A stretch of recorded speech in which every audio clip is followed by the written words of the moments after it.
Hello, tubers. Good morning, good afternoon, good evening, and welcome back to Cooper Thai Adventure live stream. And today I have with me a special guest.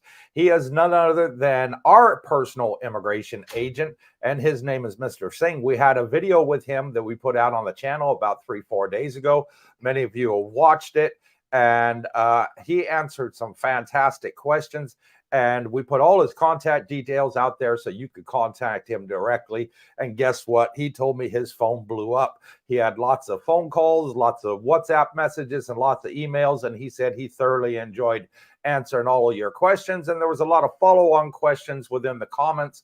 So I had another talk with Mr. Singh and said, hey, how about we do a live stream together so all of you here could ask Mr. Singh your questions about immigration, and he's going to answer them for you direct right here, right now on our live stream. So before we get into that, we have had a lot of news come out in the last 48 hours in Thailand, and it's excellent news.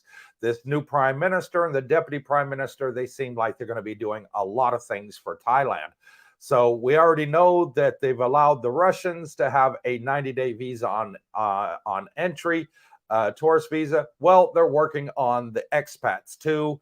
And also there's been a lot of concern about the same-sex marriages. And the prime minister has said that he'd like to look into that as well. And they'd like to be liberal. And so starting next week, I believe on Tuesday, they're going to have committee meetings on it. And then in December, they're going to be voting on it. And they seem to think that it's going to go through Parliament, no problem. So that could be great for those with same-sex marriages that want to come here and retire in Thailand. They may be recognized. So stay tuned for that one. I'm definitely going to be on top of it. Also, the deputy prime minister said in the news just yesterday that they are looking into legalized gambling here in Thailand. A lot of Asian countries around here have casinos. For example, Vietnam, Laos, Cambodia, Malaysia, they all have casinos. And Thailand is thinking, hey, we should do the same. And they're going to be putting that through Parliament as well. The vice president of Thailand, he supports it 100%. And so that's something else that may be passing, which will be a huge, huge boost to tourism here in Thailand. So a lot of great things are coming along, and looks like they're on the right track. So without further ado, welcome Mr. Singh to Cooper's live stream, and thank you for coming along. Hello, everyone. So how's it going since we made our video? Oh, it's good. I get so many emails. Mostly emails and WhatsApp messages, line messages. Yeah. And I'm happy to help everybody. Okay. Well, thank you. Even if there are people who just have questions, I don't mind. You might find a different person who might be doing with a cheaper price, better service than me. You can happily ask me any questions. I'm happy to answer that. You can choose anybody to work with you can choose anybody to do your works. It's no problem. Okay. I've always been there since I started my company. Yeah. And you've done a fantastic job. Your service, I got to admit, is second to none. I know because I used him myself, and he got Darlene and Mr. Brooke Schneider's wife on our retirement visa. We checked lots of different agents. Nobody could do it, but Mr. Singh here, he could. So he has got the nickname our miracle agent. And absolutely fantastic what he does.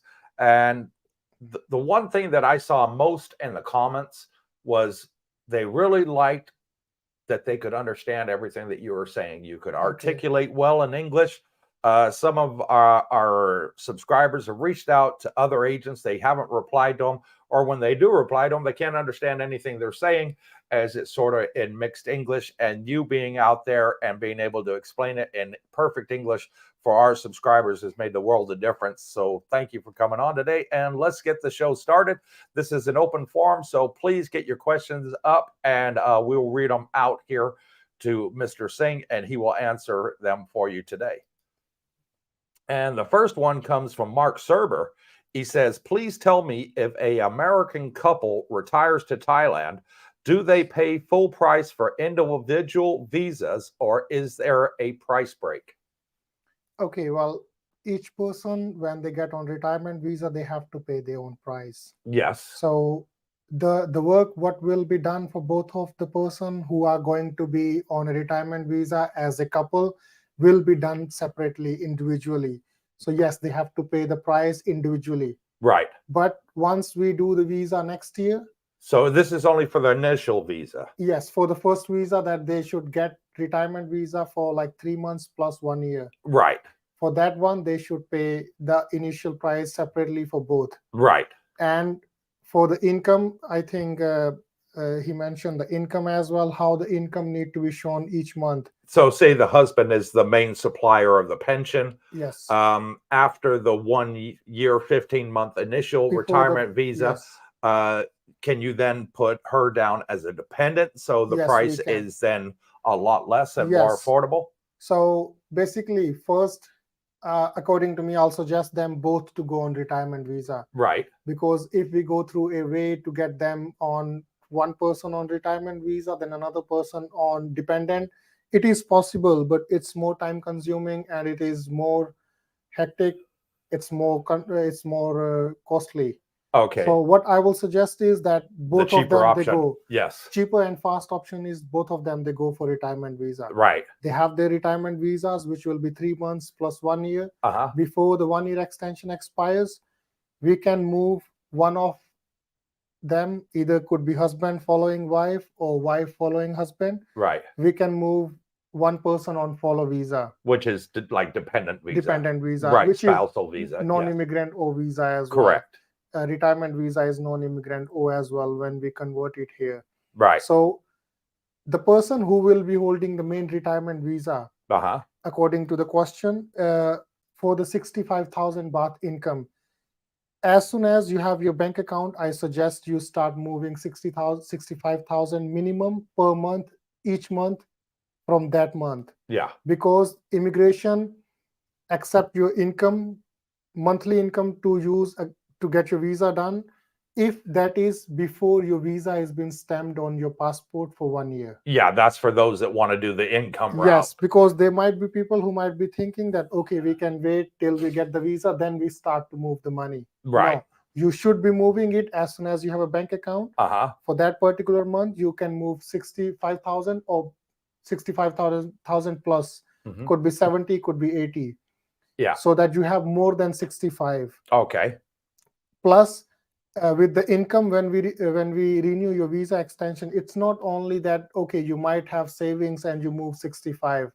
When we move that money to Thailand, first thing, when we use it for the visa, we have to show how you get that income. If it's social Right. security, pension, Mhm. we have to get the paperwork downloaded from there. Let's say if it is social security payment, we have to get we have to get into their login details. Actually, customers have to do that. Uh-huh. They have to print a summary, Okay. how much social security they get, if there are any taxes that are being paid on social security to Excuse me. government. Yeah. So we need to get that done first. Then the second thing is, let's say most of the time I suggest my customers to use Bangkok Bank. The reason is because they are easy, fast. Yes, I use them. And Yeah. the second step, let's say second requirement will be that they will need to have letters done at Bangkok Bank, which normally takes minimum 7 days, could take 2 weeks, Uh-huh. could take more as well. Okay. Depends on bank and the branch. Okay. So what I normally suggest is go in about a month. If you are using an agent, we can do your visa extension more than a month of your visa expiry. But if you are going to apply it by yourself, you can only extend your visa within last 30 days.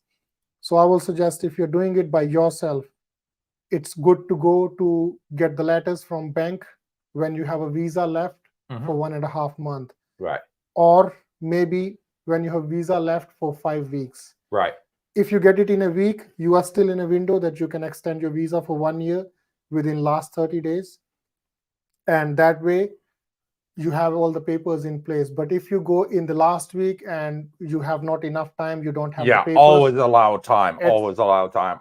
I say to all my subscribers that come out here, you know, the day after you land or the day after that, get straight with an agent and get this process started. It saves you money and you don't have to get another visa extension. This one we are talking about when we renew next year. Yes. For 1 year extension. I mean, if they are doing it by themselves, if they are doing with agent, like I'm not sure if other agents they do the same thing, but for me, all my customers are, their details are in my system. I always keep the data, which customer I'm taking care each year. Yeah. So I start to send them messages that what we need to do. Yeah, your visa's up for expiration. Yes. We need to take care of it. Hey, that's great. Yes. So you don't have to have a calendar on the wall with a little pin saying for notes, so you don't have to stay on top of it. He stays on top of it for you. So mostly I send my customers updates that, okay, we need to do your visa. This is work what need to be done, but I don't update them for 90 days report. Okay. Because that's monthly, that's too many people on different dates. Yeah. And it change every time. Yeah, and you get the stamp in your passport anyways with a little slip, and it tells you when your 90-day report is.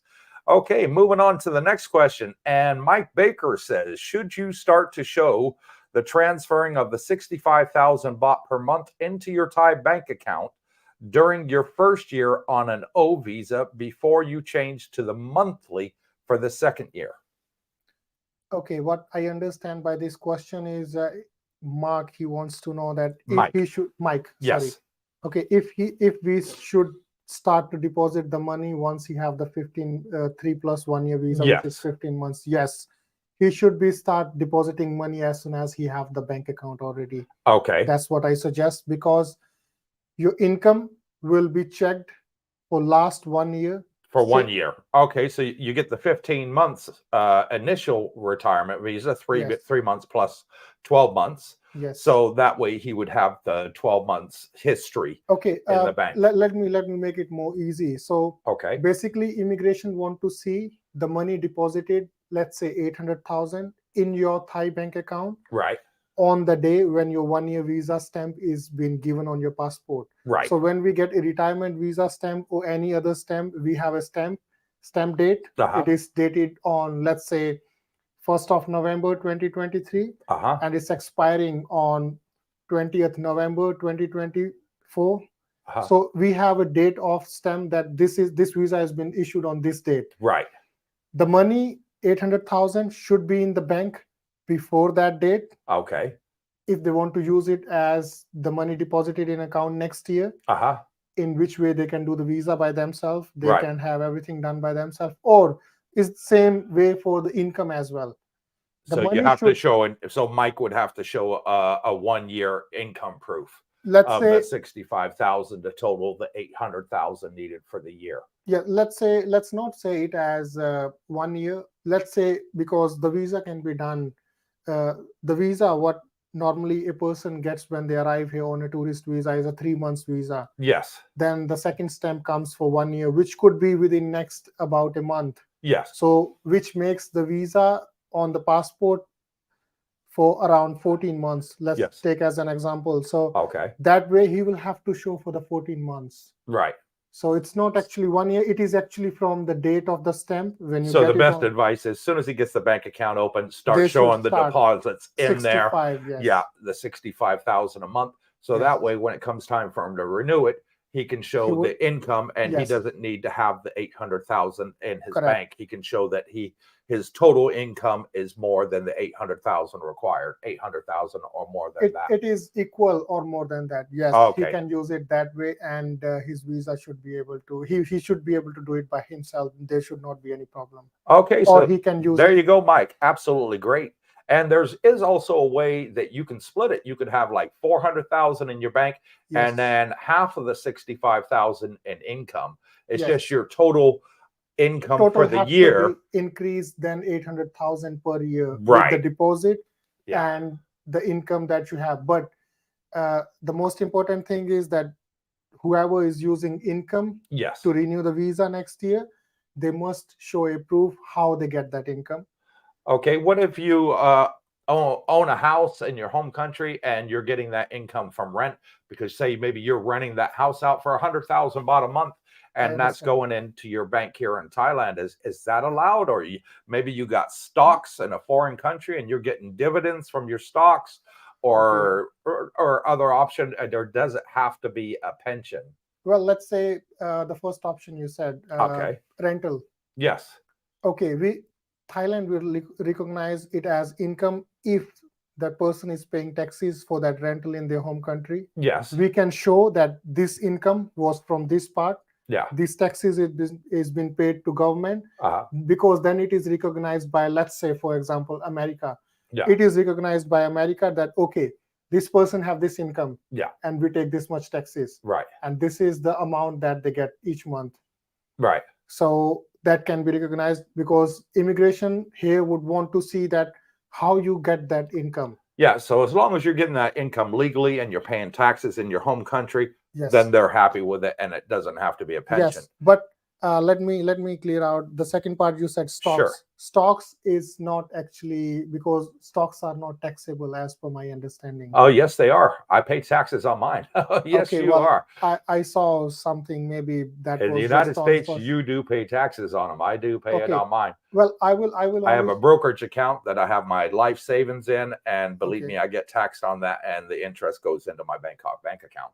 Okay. So yes, I will suggest that, okay, most of the people who will be coming here, they are 50 plus, they mostly have a pension. So I would suggest better to use your pension or social security, because in Thailand, it is possible that a different immigration officer might have different paper requirement. Yeah, well, the problem is with the people in the West, Singh, is they don't get their pensions until after they're 60. And a lot of countries, they're state pensions. They may have a private pension with a company that they work for 20 years.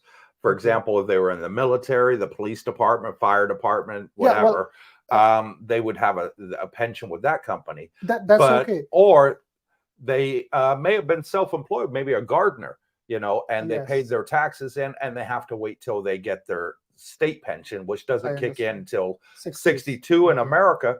England at 66, Australia, I'm not sure on the age on that one, but so it's different for different countries, but they may have their income from renting out their houses, or they may have, their life savings that they built up, and they're earning interest on that, and that's coming to the 65,000 baht a month. So as long as they're paying taxes on that, they should be okay. It should be recognized. But I would like to put this point is, each time when we do a visa with income, before I confirm 100% that okay, we will be getting this done 100%, I always get papers checked with immigration. Yeah. So that we can make sure that it will be 100% success. That's the reason that why my company got so many all the reviews. Yeah, that's one of the reasons I left the Philippines, because I was on disability, and disabilities for life. I had a bad accident at work. The doctor said I'll never do any manual work again for the rest of my life. So I got disability. But the Philippines didn't accept it because it didn't say the word pension, even though it's money for life and it's from the U.S. That is almost same as well here. Yeah. So that's the reason why I said that I would like to mention it, that we will need to get those papers checked with immigration once to find a solution. Okay. I would not build a wall that I cannot do it. No. I will just say that we will need to find solution for that, how we can use it. But if the income is recognized by the home country of the person, taxes are paid, and we have that here, it should be possible to use it to get the visa extension done. But the thing is, I will still say that if the income is, let's say, the income should be one lump sum income that is coming, that is more than 65, not from different. I mean, let's not say that we have 3 different houses which gives 30,000, 30,000, 30,000, because then it combines papers for 3 different places. Right. That way it's more difficult to make immigration understand here. Well, so what if you got 2 pensions? I know people that got 2 pensions. Some people worked in the military for 18 years and then went on to work for the highway department or something in America, worked for them for another 20 years, and they got 2 pensions. I understand. Pension, when you have a pension, let's say Social Security and pension, you have a personal account. Yeah. You can go into that account. Is that okay? That's okay. That's okay. Because you have a personal account and it shows your summary of account, that what details are yours and how much you get. Yeah. and how much will be the total amount you will be getting after deducting taxes, if there are any taxes. Yeah. But Okay. for the people who are, let's say, talking about they might have personal income, they might have business back home, Yeah. we will have to get it checked how we get their paperwork approved to get the visa done for the next year extension. Yeah. Okay. So because every person is different, every person have different I would say problems, different documents. We will have to get every single case checked. So every case depends on it. Every case depends on what we have on the table. Right. And but if there's a way to get it through, you're going to make it happen. We will. All right. So let's get on to the next question. Sorry, as I said, I never built a wall in front of me. He climbs every wall. If somebody builds a wall, I'll climb it. He will climb it, and he will find a way to make it happen for you. He is our miracle worker. But within the legal limits. Of course. Yes. That is a gray area. So Ray Goad said, so Cooper, what happened to you on your visit to Jomtien Immigration for your 90-day report and the TM30? Did they fine you? No, I did not get fined. I was there and Mr. Singh was there. He said, no problem. Cooper, give me your passport. I'll go take care of it for you. He came back and about a minute and a half later says, there you go. There's your new 90-day report. And I walked out happy as Larry. So there was absolutely no fine for the TM30 thing. And some immigration officers are enforcing it. Some aren't. It's just one of those things. I'm sorry, Cooper. I'll like to say that. Sure. It is mandatory for every person. When you go out the country, you have to update your TM30 within 24 hours. No. There are different hours. So if you leave the country, you comes back within first 72 hours. Oh, 72. So if you have holidays, you don't have 24 hours. Let's say if you come back on the evening of Friday. Yes. Immigration is closed over the weekend. Yes, you should be doing it on Monday. Right. That still doesn't give you a fine. Even though your address doesn't change, you're still at your same address, you still have to update your TM30. Correct. You still have to update your TM30 each single time, but some of the immigration officers, they allow if you own the condo, you might not need to do it after you have done it one time. But I will still suggest get it done because the fine for TM30 starts from something around 1,600 baht. Could be up to 10,000. Depends on the immigration officer how it goes through there. Now this is a law that's been in for quite a while, from what I understand. Yes, but it's only recently started to be enforced again. I think they relaxed it for a while, and now they're reinforcing it. It was relaxed in COVID, but then they restarted it. The problem with TM30 is most of the people, when they travel to Thailand, they doesn't know what exactly TM30 is. They don't actually have to know, because if they are coming here as tourists, they don't actually have to know, because every hotel must do a TM30 for their customers once they check in. That's the reason why they take copies of your passport and your visa once you check into any hotel. That's their job. So if there is somebody who's here only for, let's say, 60 days and they come on 30 days visa, they extend it for another 30 days, they can request a TM30 copy, which is all the hotels, they have it. They normally do it online on the user logins with immigration. They should be able to print it and give it to them so they can make extension for the visa, for tourist visa. But those people who will be living here for longer, who rent condos, who rent houses, or if they have their own property, I'll suggest they need to know about this, that they should be doing the TM30 because they will be living here and they will have to use it time to time. If they need to make, let's say they want to buy a bike, they need to make residence certificate, TM30 is required.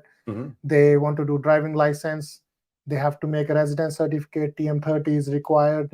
So those kind of small works, if they might go to some bank, some of the banks, they request you need to do a residence certificate. So it's linked.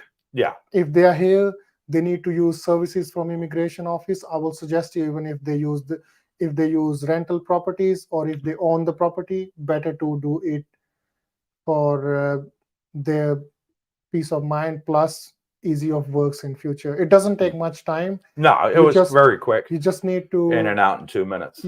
Well, in and out 2 minutes. For TM30, for you, it's different because you use an agent, which was my company. Yeah. I mean, if they do it by themselves, they can do it by themselves, which doesn't take much time as well. They just need to prepare copies of their passport. And is there a fee for updating your TM30 in immigration? No, it's free of cost. No, it's free. There you go. But that's a bonus. if you use agent, yeah, they charge you money. So they do all the work for you. Right. But if you do it by yourself, either it is TM30 or it is 90 days report. It's free of cost. There's no. So if you do that by yourself, what would you need to bring with you? Let's talk about TM30. Yeah, so TM30. Just the TM30 would require copies of your passport. So you just bring your original passport in with you? Better make copies. Okay. Better make copies. Make copies of your passport, which will include your passport detail page. Your photo page. Yes. The entry stamp at airport, recent entry. Okay. Your long-term visa. Yeah, your retirement visa or whatever. Yes. Let's say whatever long-term visa is. And the number 4 will be the first time when you convert your visa from tourist visa, or how you get the first visa. Let's say for your case, you come on tourist visa, you convert it to 3 months retirement. Yes, I did. Copy that. But normally what I suggest is passport detail page, all the visa pages that you had in Thailand. Okay. Plus your current visa stamp that you recently get in Thailand. Yeah. And then if you have an old TM30 on the same address, copy that or put the original one. Okay. If you have never had any TM30, then basically you will. Then it's a completely different story. You're doing it from scratch. Yes. Yeah, but just to renew it, you don't need to bring your tenancy agreement in or anything like that. No. You just say, I'm still at the same address. Yes. Here's my old TM30. I just went out on for, go sightseeing in Myanmar, whatever. They don't ask you where you have been, for what you have gone. They will only say, okay, you have all the documents, you have signed it. Right. You might have to fill out one form at immigration that is for reporting your TM30. Address of notification. So, notification of address. So once that is done, you submit with them. They give you a small piece of paper that have your address, immigration stamp, all the details when you did it. Just keep it. That's all. Okay, so nice and easy, not too hard at all. And for 90 days report, I just don't want to miss that as well. Now that'll be a different subject coming up here, and the next question here from Steve Gilding. So try not to get a little bit too ahead of ourselves here. He is a fantastic agent, by the way. Steve Gilding says, hi, Cooper, darling, and your agent, Mr. Singh. If I arrive in Thailand on a 90-day visa, can I start my retirement visa at the end of my 90 days? Thanks, Steve. So if he's gone to immigration, Thai immigration, Thai embassy, whatever, in his country, and he's got a 90-day tourist visa, can he wait till the end of those 90 days to apply for his retirement visa? Let me have one thing more cleared here. Because, yes, the visa when we get in embassy, Thai embassy or Thai consulate, yes, it is for 90 days. Right. The validity of the sticker or e-paper is 90 days. Right. But the thing is, but the visa is not. It is only allowed to stay 60 days on that visa. Yes. So that's different. It doesn't mean that if you get your visa in Thai embassy that you can stay 90 days. No. You only get 60 days from the day when you enter Thailand. Correct. Which means you have a 90 days sticker visa or e-visa, let's say, which expires on 1st of January. Okay. Even if you enter Thailand on 25th of December, you will still get 60 days from the day when you enter Thailand. Right. Which is extendable for another 30 days. Yes. Within any local immigration office within Thailand. Okay. Plus 7 days. Let's not go too far. Yeah, well, forget the 7 days. That's going to complicate the question was that, can he stay up to the expiry of the visa, then convert it? Yes. Okay. So there are different options with that. I will not suggest, as I said before, to go for any visa extension or to change it to other category on the last dates. Right. So how soon should he do it then? Okay. So first thing, when we convert any visa from tourist visa, we need to have the visa on passport for minimum 15 days. That's the minimum requirement of immigration. Okay. So it have to be more than 15 days. So at least 15 days before the initial 60 days expires. Expiry, correct. Right. So gotcha. that's minimum. Yep. But let's say if Steve is going to get his retirement visa, there are two different cases. Then one, let's say that he already have a bank account. Right. No problem. He go to immigration, he have all the paperwork, or he use an agent, and within last 15 days, let's say he have 16 days of visa left. Right. Make submission, get everything done, no problem. Okay. But then there is second case if he Okay. doesn't have the bank account. So if he doesn't have the bank account, he would need to get a bank account. And the rules for bank account are different than rules for immigration visa. Correct. So to get a bank account, according to Thai banks right now, you need to have a visa which should be more than 23 days. Oh. If your visa is less than 23 days Yeah. as a tourist visa, Yeah, because you can't get the retirement We visa cannot. unless you got the bank account. It's a Correct. catch-22. So yeah, that's why I said let's have two different options in this. Okay, so forget the first option because that's not going to help you at all. No, if they already have, because If they don't have a bank account. some of the customers, like I have Yeah. customers who have been here, we opened their bank account a year ago in Yeah. COVID. They have the bank accounts, Yeah. but they fly back, they stay in their home countries, and now they are planning to come here. Right. So they already have the bank account. Yes, we can do it in 15 days. Before the 15 days, Right. let's say within the last 2 weeks. Yeah. And if you So- don't have a bank account, Steve, you're going to have to do it before 23 At days. least more than 3 weeks. More than 3 weeks before your initial 60 days expires.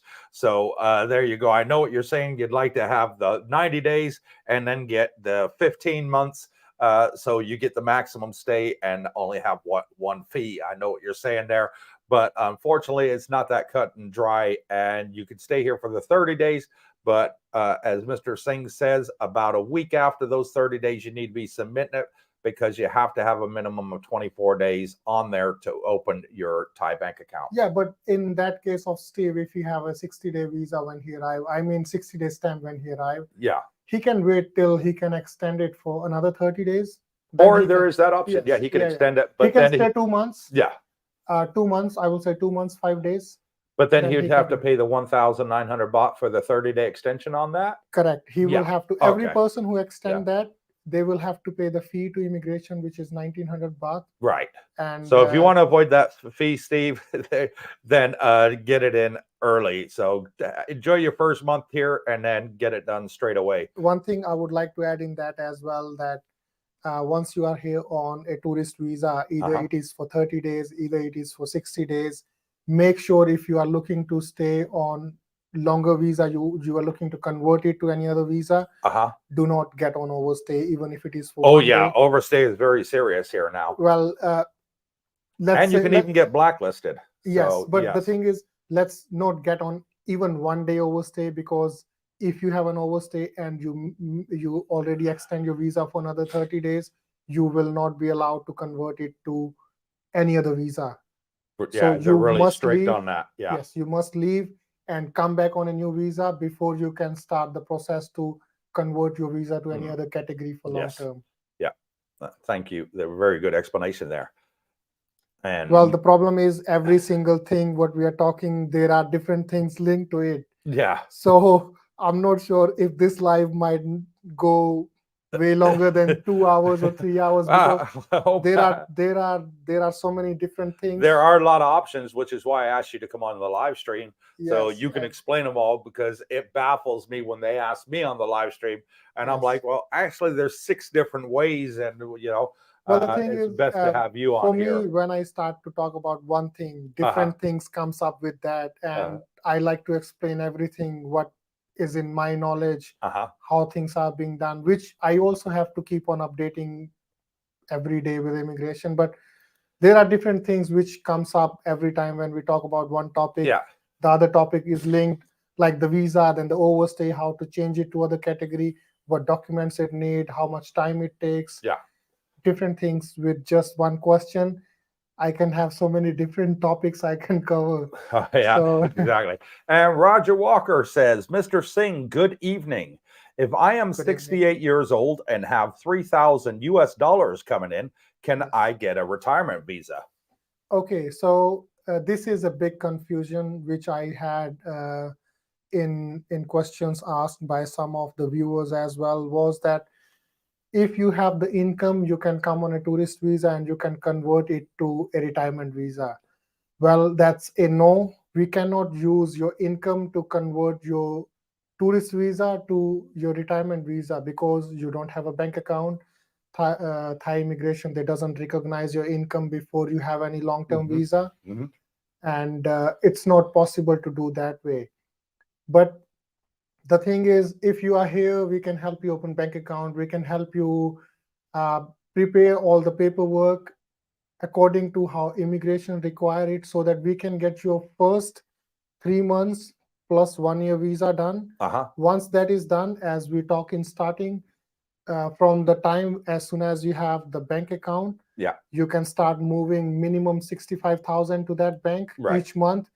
The amount should be 65 each month minimum. It could be more. So once you start to do that, after your visa, once your visa is about to expire, which will be total 15 months, first time 3 months plus 1 year.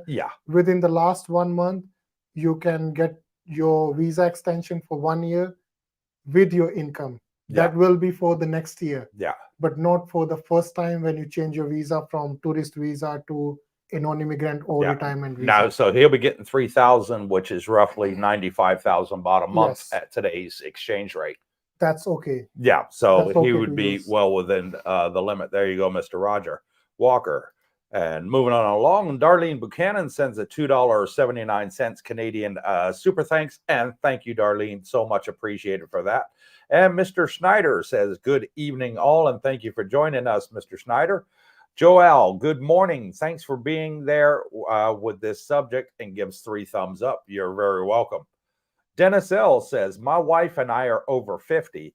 We want a retirement visa, but we don't have a petition. Can we still get a visa without the monthly income? The 65,000 Thai baht will come from savings. Okay, Dennis. Well, as we talk on this topic before, just recently, you might have the income from a different source. It might not be pension, it might not be social security funds, it could be savings, it could be a business which is making you money. So in that case, as I mentioned, every single case is different. So in that case, we can still get it done. I would not say that, as I mentioned, that I would not build a wall that I will say, no, I cannot do it. I can still get it done, but the paperwork, what I will need to prepare for you and your wife, will be in a different way. And yes, it is possible to get it done. There will not be a problem. There you go, Dennis. So there are many ways to do it. And Mr. Singh is very well versed in all the different ways. And Ray says, can I get retirement visa? I'm Indian passport holder. I am 55 and I can put 800,000 Thai baht in bank. I don't have any pension, but I have investments to support myself in Thailand. Okay, Roy. Well, yes, you can get a retirement visa. As anybody who even turned 50 yesterday, they can get a retirement visa. The age for retirement visa and retirement in Thailand is 50. So anybody who even turns to be 50, let's say yesterday, they can apply for a retirement visa today, no problem. So yes, you can get the retirement visa. Any passport holder can get retirement visa. The only thing is, we just have to make sure that the right paperwork is in place.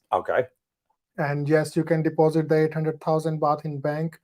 You don't have to show the pension. You don't have to show any income as long as you have that 800,000 in. Yes, let me get back to that same thing when we had the interview, that we have 3 different options to get retirement visa. One is that we can have the 800,000 in bank.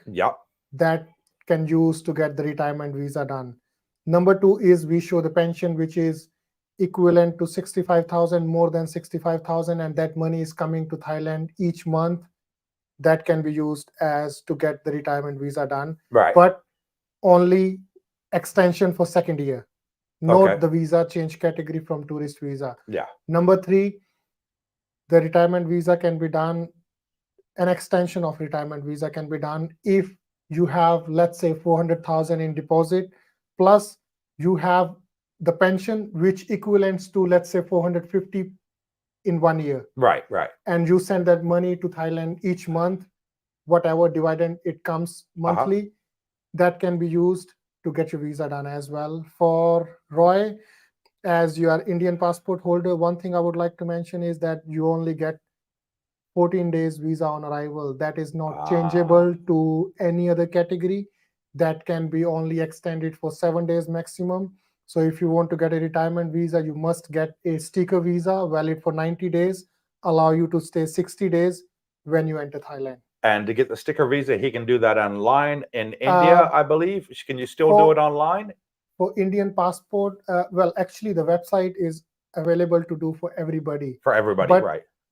As we don't do tourist visa application on website or in different countries in embassy, so I'm not sure what should I answer about that, because in India mostly is focused by according to the area, which area they live. They have a Thai consulate or Thai embassy, and they can apply for visa there. Okay. So that's one way I know that. So you would advise them to apply for the 90-day tourist visa, the Yes. multiple entry tourist visa, one Single of those, entry is okay. or a single entry tourist visa, and then Singh can get you onto the retirement visa once you're here, Roy. So thank you for the question. And Anti-Stress Kit says, so if I'm coming with my wife with 500,000 US dollars in bank at 69 years old and delaying Social Security for 5 to 7 years, is that acceptable to Thai government for retirement? Okay, so let's say 500,000 USD, or if you have 800,000 baht, yeah, the money have to be in Thai bank. Yes. To be recognized as if you want to use it to get your retirement visa done. Yeah. If the money is back in US, Thai government, Thai immigration doesn't recognize. No, it, you have to have the 800,000 in a Thai bank account. He doesn't need to put the full 500,000 US dollars in a Thai bank account. I wouldn't do that. 800,000 baht. Just put the 800,000. Leave that in a Thai savings account. Don't touch it, and just use your US dollars and transfer it in to another bank account. You can have multiple bank accounts here and use that for your income if that's what you wanted. For the next 5 to 7 years until you get your state pension. If you have 800,000 in Thai bank already, you don't have to show pension. You don't have to show combination of pension. You have the money, which is minimum required by Thai immigration to issue you retirement visa. Yeah. So you have the 800,000. You don't need to prove any pension or any, let's say, disability funds or any kind of funds or income or business income back in your home country, because you meet one requirement that requires to have the 800,000 in bank in Thai bank, and that's good enough to get your visa done. But if you come with your wife, you both come as single, and both come as individual to get your visa done. It will be applied individually, so you both will need separate 800 yeah in your bank accounts to get that done. Only for the first year, and then after the other person can go on a follow-on, i.e. dependent visa. Yes, correct. To the main to the one spouse. Thing I would like to mention in the case of couple, once they come here, first time they get the 3 months and 1 year visa already. When they are going to have one person to follow, yes, they have to understand that, let's say if the visa expires on 15th of November, and they go to immigration and they submit the visa on 10th of November, and one person is going to be on follow visa, but before they are on retirement visa, the visa will cut down and restart from the date when it is submitted. So their new visa stamp date will be 10th of November, expiring next year, 9th of November. So when would you recommend they do it then? I normally suggest we have all the paperwork ready, everything is in place, and do it within the last 3 days or 1 week. That way you lose the minimum days on your visa. Yeah. But if you do it, let's say a month, 2 months before expiry, you lose 2 months. Yeah, so don't do it too early. Leave it within the last sort of week to 10 days to change it, so that way you don't lose any days when you add your take your spouse and put her as your follow visa, or your husband and put her as your follow visa on your wife's, whichever one. The reason why is that because one person is changing their visa category, so immigration they cut the visa down for both. Starts again from the date of the submission. Okay. And moving on, Ronnie says, hi guys, if I come on a 60-day tourist visa and do 2 land border crossings in calendar year, what is maximum time I can stay if combining entry with flights in? How many days until I get denied?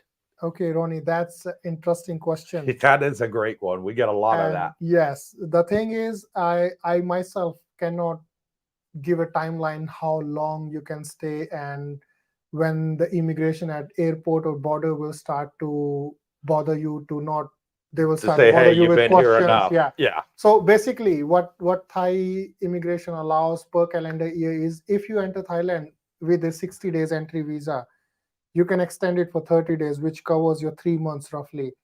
And then you do one border run that gives you 30 days. Then you can do another 30 days extension inside which Thailand. gives you 2 months. So we are on total 5 months. Yeah. Then you can do the second border run plus an extension, which gives you another 2 months, which is 7 months.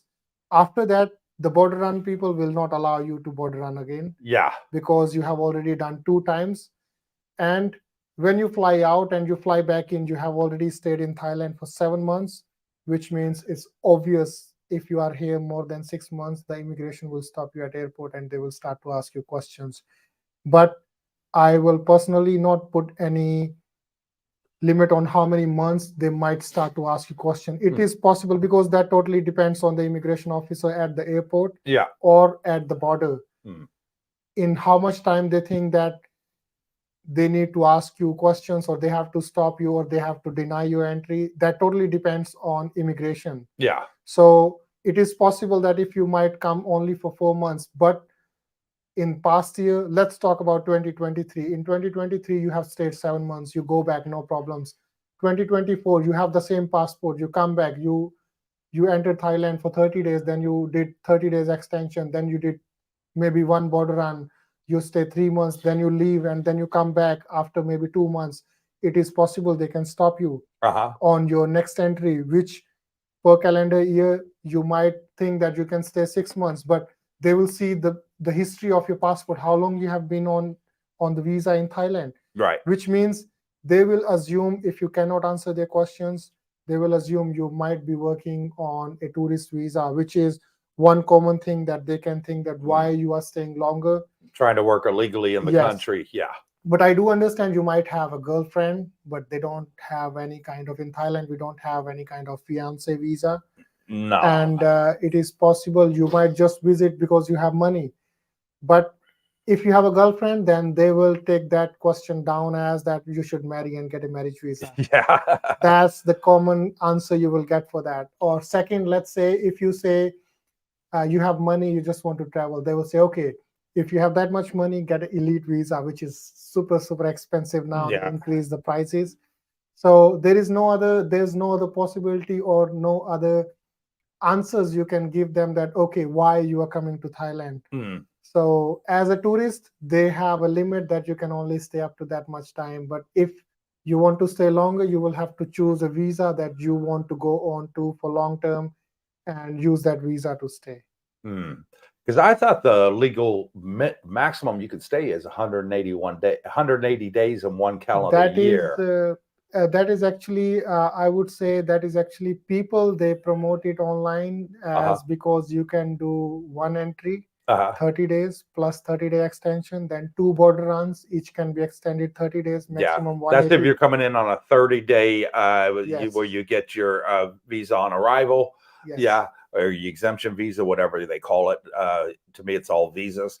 But yeah, that's if you do it that way. But if you get the 90-day visa from the embassy before you come out here, 7 months. Then you can stay 7 months instead of 6. But okay, so for Ronnie, if you would like to stay longer, I will suggest you get a multiple entry 6 months tourist visa, valid for 6 months. Right. Each entry gives you 60 days plus extendable for another 30 days. Right. So if you get that visa within 1 week, you fly. Okay. You stay 3 months. Right. You fly out. You come back, you get 60 days again. Right. Or you do the border run. Yeah. You get 60 days, which is extendable for another 30 days. But I will not suggest to do the 30 days second time. Border run. Yeah. Then do border run again because you use 5 months. Yeah. You do the border run, gives you another 60 days. Yeah. Even if you use it a day before the expiry of the sticker visa or e-visa, you get 60 days. Yeah. You can extend it for another 30 days, which means you get in total 8 months. Total 8 months.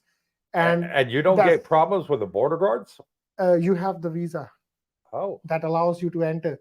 They can ask you questions still. Yeah. But we are looking at 2 border runs still. Yeah. Each border run gives 60 days. Because they could say, well, hang on, you've already been here 180 days. Yeah, but you can do 2 border runs. Right. Which is allowed by borders. Okay. So this border run doesn't give you 30 days. It gives you 60 days. Ah. So the 60 days means that can be extended for another 30 days. See what I said? I learned something new every time I talk to this guy. So that's one way to stay up to 8 months. Yeah. On a tourist visa. Yeah. But I suggest if you want to stay longer, you don't have any problems, better to get a different visa that is for long-term category. Yeah. And or the education visa would be a great option. Yes, you can learn Thai and have education visa, and that's one option. Yeah. Yeah. So you can stay here for a full year and you don't even have to worry about doing visa runs. If you are under 50 years old. If you're under 50. Yeah. Or if you're over 50 and you don't have your pension yet, or you don't have the 800,000, that might be another option for you. Just come here on the education visa. I will not. Is there a cutoff age for the education visa? I think it's possibly not possible to get education visa if it is above 50. Really? Maybe possible can get it, but some schools they don't allow. So if you want to come here and learn Thai at 50 years old, if you are 50 years old already, come see me. Your visa is sorted. Go see him. There you go. There you go. Your visa is sorted, and you can go to enroll with any school. There you go. Go see Singh and avoid the complications at the immigration. Dennis L says this is plus information. Hit that like button. Yes, please. We got 70 people on the live stream. Please hit the like button if you're enjoying this interview I'm doing with Mr. Singh. Please hit the like button and share button as well, so more people can get there you go. And share it if you're liking it. Share it with your friends. Share it on the social media, whatever. And yes, Dennis, hit that like button from Anti-Stress Kit. Al DeCisi says, morning, will the 800,000 baht deposit be doubled for a couple? Okay, so there's another thing comes up in my mind. Okay, so as a couple, when you come here, the visa have to be applied individually. Yeah, so not it's together. 800,000 for 2 different people. Even you are married, for first visa, that only for the first one. Only for the first time. Right. But once you are going to be on a follow visa next year, then only one person keeps 800,000. Have to have the 800,000, yes. So you could free up the other 800,000. Yes, correct. But as I mentioned just a few seconds back, whatever you have, you come see me, your problems will be solved. And he is the man to work it. So if you don't have the 800,000, go see him. There are other options that we can't say on YouTube. Check which option they fit in better, so how we can do it. But one thing, as a couple, some of the people, they might have a joint account. That's one other thing that I forget to mention. So if you have a joint account in Thailand. Yeah, which I do with my wife, Yes. So if you use that joint account to have the 800,000 deposit and then you do the visa, you have to have 800,000, 1.6 million in that bank. Okay. Because it is a joint account for 2 different people, and that will require to have 800 in same account, which have to be 1.6 million. Okay. Yeah. Cooper. Did you charge? Oh, hang on. The battery's dying on Mr. Singh's laptop. Give me 1 second, and I'll make sure that it's charging. Sorry about that. I think. Is it showing that its battery's dying? Yeah, I think it's not plugged in. Let me just double check that there. Sorry about that, folks. Bear with me. We have enough time. We can talk all night. There you go. It should be on now. Showing charging? Yes, there we go. It's all good. Okay. Blame my lovely wife, the moderator. I always do. She'll be listening and cussing at me soon. Okay. So there you go. There's the answer to your question there, Al. And that is only for the first year. After that, you can be put on a follow-on visa like I've done with my wife. For the first year, it will be individual accounts. Yeah. But even if the first year they have the joint account, yes, it doubles to 1.6 million. And if in future they keep the joint account, that will double to 1.6 million. Okay. And Scott Geen says, seems to be a lot of hassle to live in Thailand for paperwork. And you're absolutely wrong, because I'm going to tell you something, Scott. There is zero paperwork for you to file. I didn't fill out a single form. I didn't sign a single piece of paper. All I did is give my wife's passport to Mr. Singh, my passport to Mr. Singh, along with the fee. He does all the paperwork. He does all the hassle. You do nothing. Just sit back and wait for 3 weeks, and then he gives it back to you. Job's done.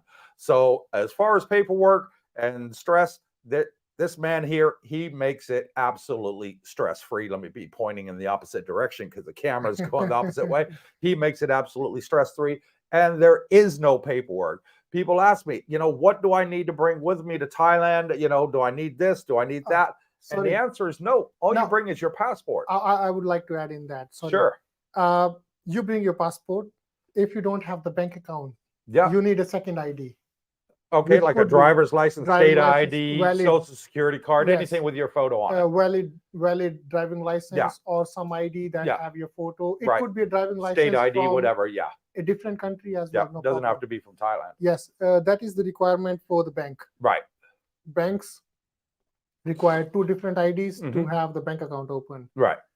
And that is only for the bank. Yeah. But with the immigration, it's like, okay, you mentioned there's no paperwork. I mean, not for us. Yeah. I never saw the paperwork. You took care of everything, brother. All you said to me is, hey, Cooper, give me your passport, give me your wife's passport. Yes. I will go down and take care of it. And we didn't have to worry about it until you can't give us a call and say, hey, your passports are ready for collection. It's all done. I saw no paperwork whatsoever. Yes. And your passports are mostly delivered at your place. Yep. So absolutely fantastic. Scott, forget that. There's no paperwork for you involved. Go through. See this guy. Mr. Which way am I pointing? That way. Whatever. Yeah, the cameras are vice versa here. And it really confuses the heck out of me. And New Zealand pension age is 65. It starts. So there you go for New Zealanders. Don't worry. If you don't have pension, you come. See him. Yeah, let him point at himself. And Dennis L says, do you need 800,000 Thai baht for both husband and wife in the same account, or do we need separate bank accounts? If we are doing retirement visa for both of you from tourist visa, then we need a separate bank account for both of you, and the money have to be separate for both of you in each of your accounts. Okay. So it has to be 2 separate accounts. It can't be separate. one it's account. A personal account. A joint account. Well, we open personal accounts. Right. In future, they can have joint accounts. Right. But if they have a joint account, for the initial one, they have to have 2 separate. Yes. For the initial one, they have to have separate accounts. Okay. And yes, 800 separate for both. Yeah. But in future, if they have a joint account, then it will comes together 1.6 million. Yeah. But as husband wife, I will suggest them to go on follow visa next year. Yeah. Which is it saves them a lot of money for visa renewal prices as well. It's yes, it does save money. Plus, it's less paperwork. Yeah. Okay. Because if you do 2 visas, you have paperwork for 2 people. If you do 1 visa and 1 follow, it's less paperwork. It's not same as if we do 2 individual retirement visas. Yeah. And Mark Hanna says, I obtained a non-resident O visa in the Bangkok division using an agent. I have moved to Pattaya, Chonburi, and my non-O expires on April 24th, 2024. So I guess he's asking, he's pointing about if he can renew it here. Can he renew it here? Yes. In whichever province you get your retirement visa or any long-term visa. Yeah. Next year, when you have to make extension for your visa, in which province you are living, each province have a different immigration. So can you do it virtually at any immigration office in Thailand? If you have proper paperwork, yeah, you can walk into any immigration within last 30 days of your visa, submit your papers, extend your visa, it's done. Yeah, say for example, you're touring around Thailand and you got like 10, 15 days on your visa. Do you have to all of a sudden get back to Jomtien Immigration Center, or if you're up in Udon Thani, for example, up that area, can you renew it there? If you are up in, let's say, for example, you mentioned Udon Thani, you will need to have a rental contract from that place, because what if you're just traveling around? You're staying in hotels for a week here, a week there, and you're just traveling around. Foreigners like doing that. I understand, but every immigration office, they do it different ways. Some they might ask you rental document. Some they only might ask you for TM30. But I would go with the rental contract. So carry your rental contract with you? For that province. if you are, let's say, like Mark, he's been in or your hotel Bangkok. receipt that you're staying in a hotel there, you're just visiting. Yes, but it is possible that immigration officer might accept it, might says that no, sorry, we cannot do it because you don't have a long-term rental here. Oh, in that case, you can come back to Pattaya. It's no problem. We can get it done. But in case of Mark, I think he was in Bangkok. He stayed there. Now he's moved to Chonburi area. In let's say Pattaya. So he's here. He have a rental contract. As I always say, I think I mentioned a few times, if you don't have it, come see this Go guy. see him. Pointing the wrong way again. Which way? There you go. That way. Go see him. He can sort it out for you. There, it Mark. Is the thing is we find solution for problems. And his follow-on question is, how early should I go to Pattaya immigration? Okay, as your visa expires in April 2024, if you go by yourself to extend your visa, you can do it anytime after March 24th, 2024, because that will be 30 days of your visa expiry.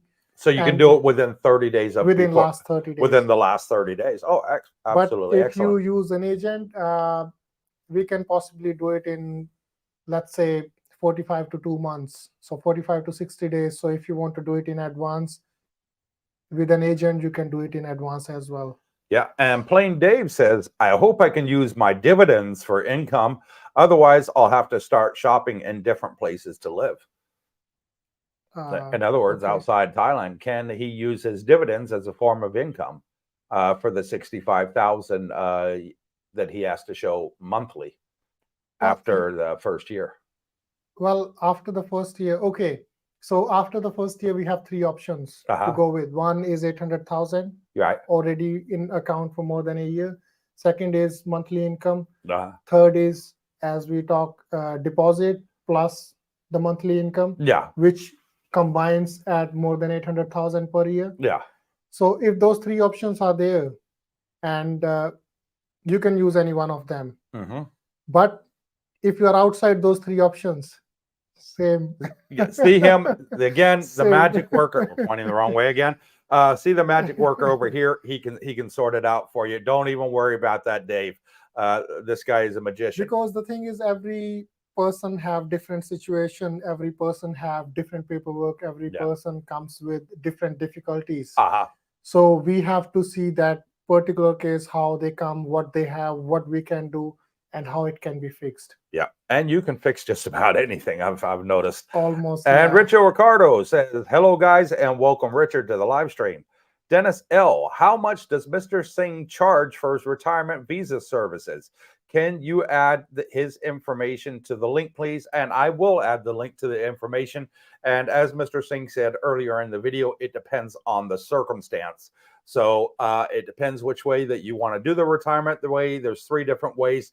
So get with him directly. We will put the link in here, and he'll be more than happy to answer your questions off screen if that's what you want to do, and based on your circumstances, give you a valuation of how much yours will cost. Well, because everybody's different. Yeah, everybody is different. So I need to ask every individual a question and to know what they exactly have before I can tell them what will be the costing and how will be the process. Plus, if anybody wants to ask any questions, you can have my Facebook page, my Google, my WhatsApp, Line. I do reply every single email, every single message by myself. But it is possible I might be slow sometimes, maybe up to 6 to 8 to 10 hours. Yeah, because of the time difference, obviously, as well. Yes, I mean, if and you got to sleep. So, Dennis, if you haven't already caught the video 3 days ago, the video that I did with the interview with Mr. Singh, you don't have to watch the video all the way through. We put the link in the description there for all his contact details, and you can grab it off there as well. And Bobby says, hi, guys. Sorry, just got back from the night market. Better late than never. And thanks for joining us, Bobby. Sabaidi says, can I get a bank account on a 60-day tourist visa staying at a hotel just to start transferring money from my savings for my retirement visa? Yes, you can get a bank account on 60 days tourist visa. The visa have to be more than 23 or 24 days when you are here before you go to bank. The only thing is the visa have to be valid on your passport more than 23, 24 days. Yeah. So And you you got can to do have- it literally like the second day out as you get off the plane, because No, it it's takes a 60 days visa. So oh, you can on do the it 60, if it was a 30, Yeah. it would take a bit Yes. longer. Yeah, for he'd 30 have to. days visa. Also, just do it within the first 5 days. Yeah. For So then 60 you days, got that safe barrier. Yeah, for Yeah. 60 days visa, you can do it within first 1 day, 2 days when you arrive. But you have time up to, I will say, 4+ weeks. Let's say 35 days. That you should do it within the 35 days. Don't let it go more than that. No. Because to do the bank account, you will need to prepare a lot of paperwork. And staying in hotel, it depends, because bank requires to have a rental agreement when you do the bank account. Some banks, they might take your hotel receipts, your hotel bookings, or a letter from hotel and use it to get the bank account done. It depends on different branches how they go with it. So I will not confirm the hotel thing that if you are in a hotel, you can use the hotel address to get the bank account done. I will go Because with all the banks are 100%. different I will go 100% to do the bank account with a rental contract. with a rental contract. And what if they don't have either? Can they go through you? There you go. Go through Singh again. He can get it done. He can get it done. So if you have those issues, I mean, okay, sorry to interrupt you. You don't have to go through me. I mean, it's not about I need to get all the business. You can shop with different agents. Well, I asked several agents, and they all said you can't get. They don't do. It's not that you can't. They said they don't do a bank account on a tourist visa. A lot of agents said to me, "You're one of only 2 agents that I've met that say we do that service, and we offer it to our clients." So most of the ones that I asked here in Pattaya and Jomtien, they said, "Oh, we don't get involved with that. It's too much paperwork. We don't do that." It's not that they couldn't do it. They just said is they don't get involved in it for whatever their reasons. Maybe it's too much time and consuming for them. But you are only one of 2 people I found in the whole of Pattaya area that I spoke to, and I spoke to about 12 different agents.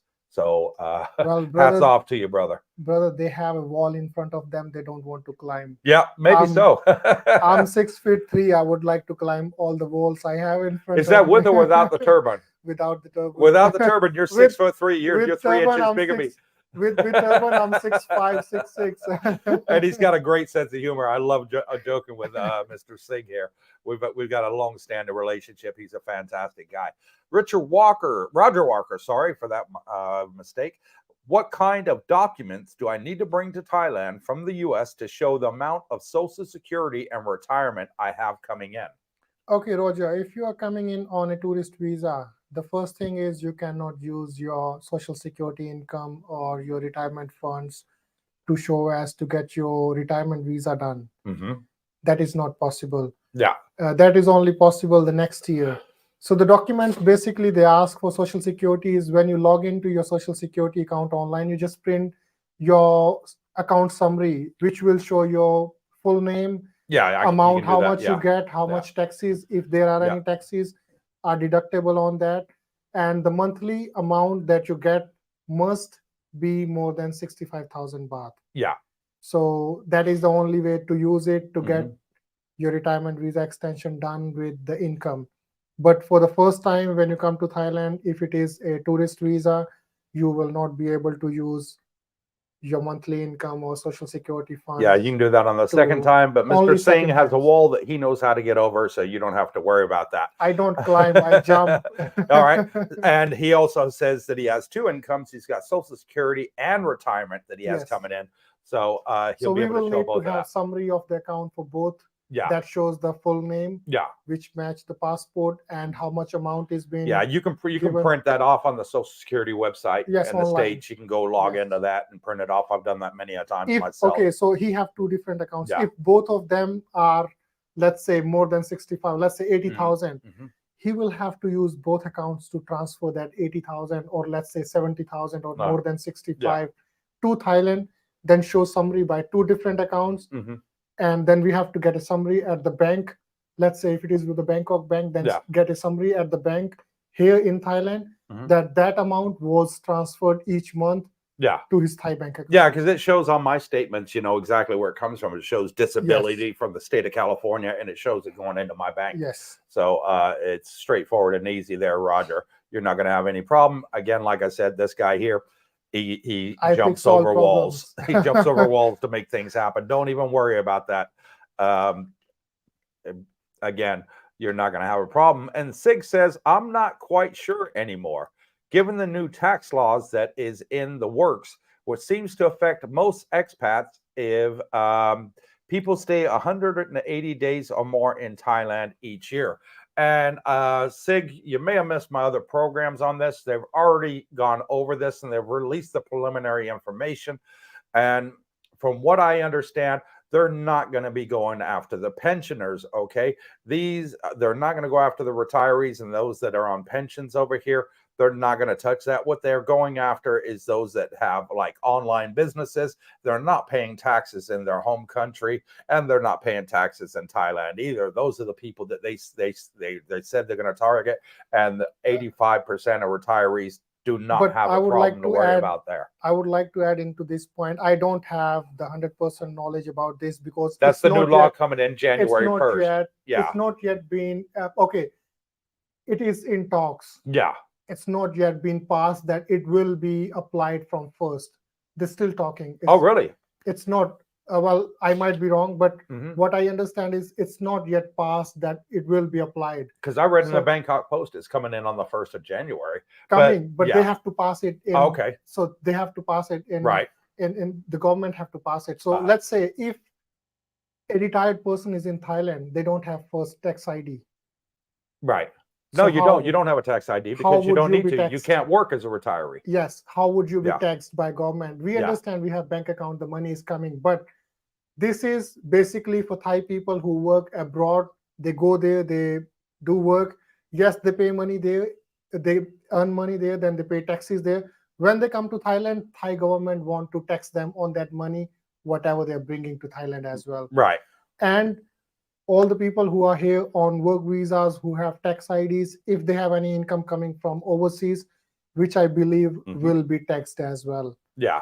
But the people who are on retirement visa, they should not be taxed, according to me, what I understand. Yeah, that's what I'm reading as well. Yeah. According to what I understand, this law, that they should not be taxed. One, they are not taxpayers in Thailand. They are not getting any income as working in Thailand because they are on retirement. They don't have tax ID. They are not Thai people. Right. So they should not be taxed for their pension, what they transfer from other country to Thailand. Yeah. So there you go, Sig. Don't worry about it. They're not going to touch the pensioners. They're not going to touch the retirees on retirement visas. Their main objective is to go after the digital nomads out there and get them because they're not paying taxes. Me on my YouTube channel, I pay 30% tax to the state of California for the privilege of having my YouTube channel. So I am 100% legal here in Thailand. I am paying taxes on my YouTube channel. So as far as you're concerned and everybody else that wants to retire here, they're not going to double tax you because of the double tax rule here in Thailand. They're not allowed to. So bear that in mind. And you shouldn't have any problem.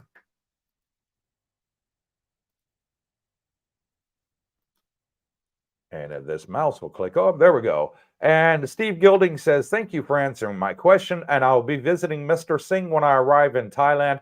Thanks, Cooper and Mr. Singh. Great live stream. And you're very welcome, Steve. Glad we can help you. That's why we came on here to answer quite a lot of people's questions. You are welcome, but I will suggest you to have my details and check with me because I'm sure he already has. Steve is somebody that's on the ball. Yeah, well, I have plans to be outside Thailand for about 2 weeks, possibly November or December. So I will suggest everybody who might be coming, please check with me before you come here so I can make sure that I meet you guys personally.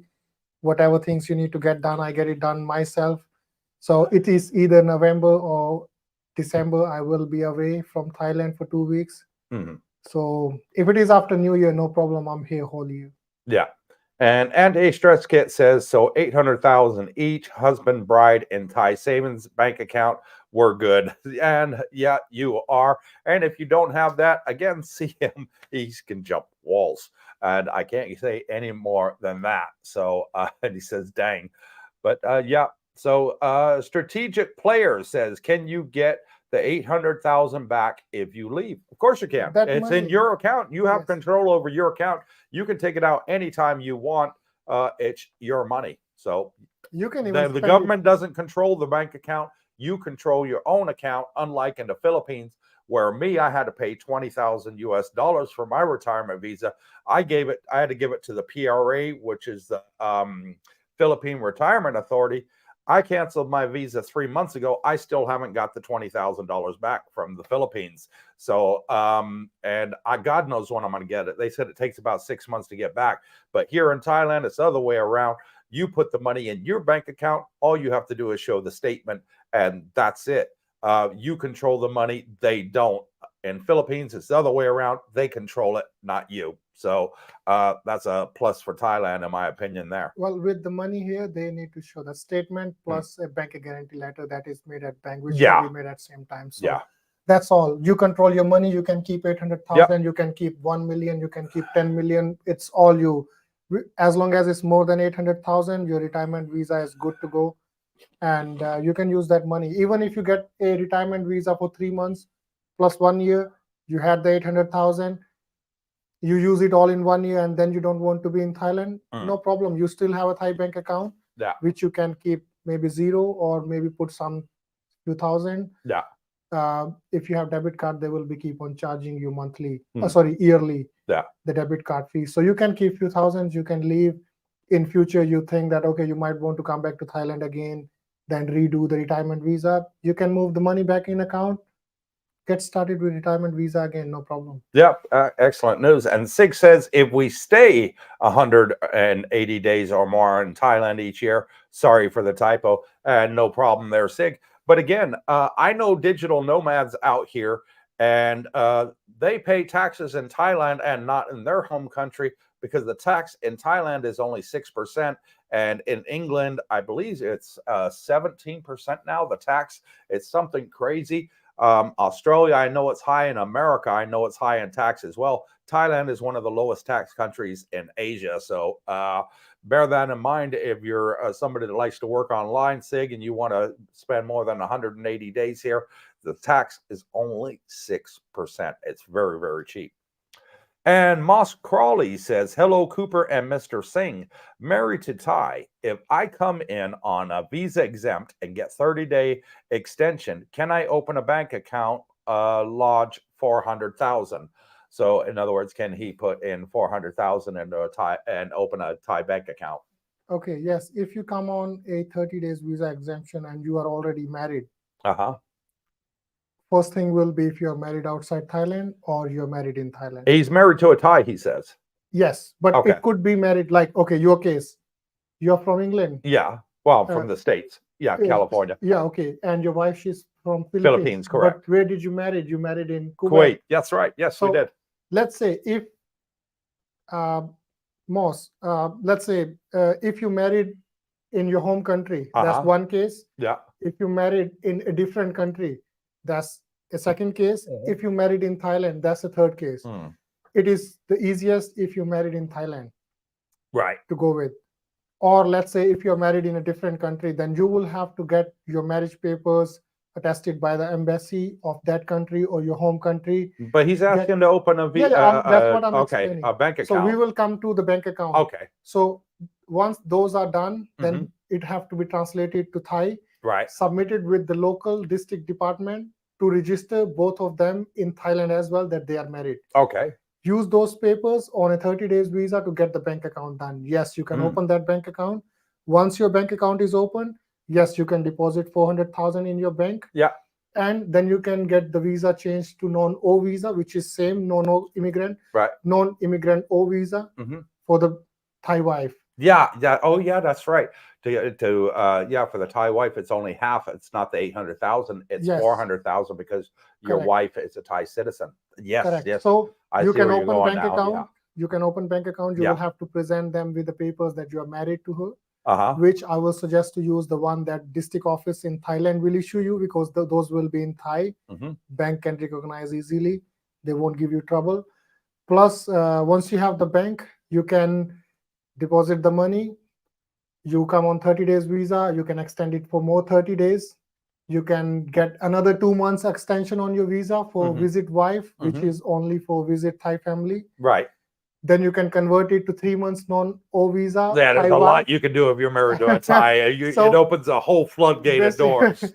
Basically, that's a whole different. I think live stream just on that one is a lot involved in that. Yes. So, anti-stress kit says great info, confirmation of info.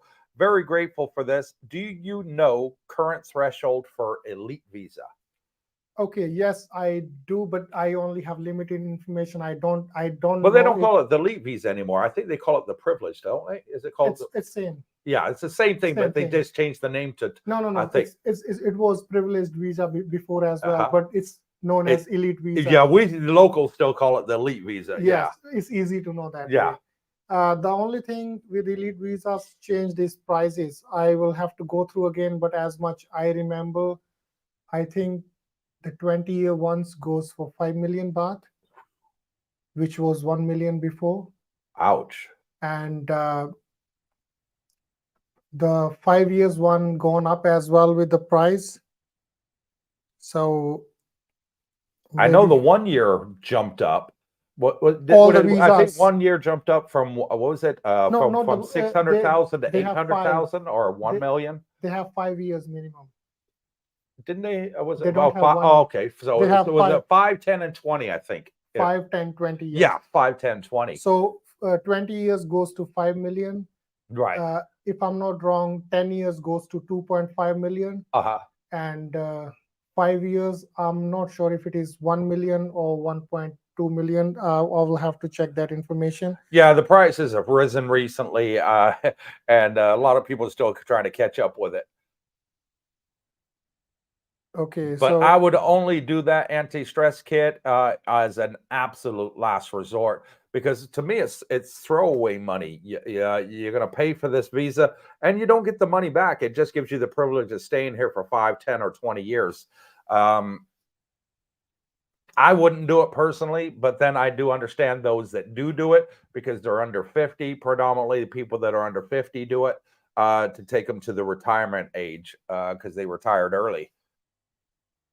And Singh's looking at for you right now on the government website. Yeah, the 5 years one that says on Thailand/elite.com, which should be the official website. It says there you go. He's just giving you the official website. 900,000. 900,000 for the 5 years. Okay. Okay, so a 10 years visa is at, which is platinum member, is 1.5 million. Right, for 10 years. I think they might have reconsidered their prices. Then they have a 15-year visa as well. Oh, I didn't know about the 15. New. That's a new one. That's a new one. Because they didn't have that last time. Yes. Yeah. That's 2.5 million. Okay. I think the prices are being discounted from last time.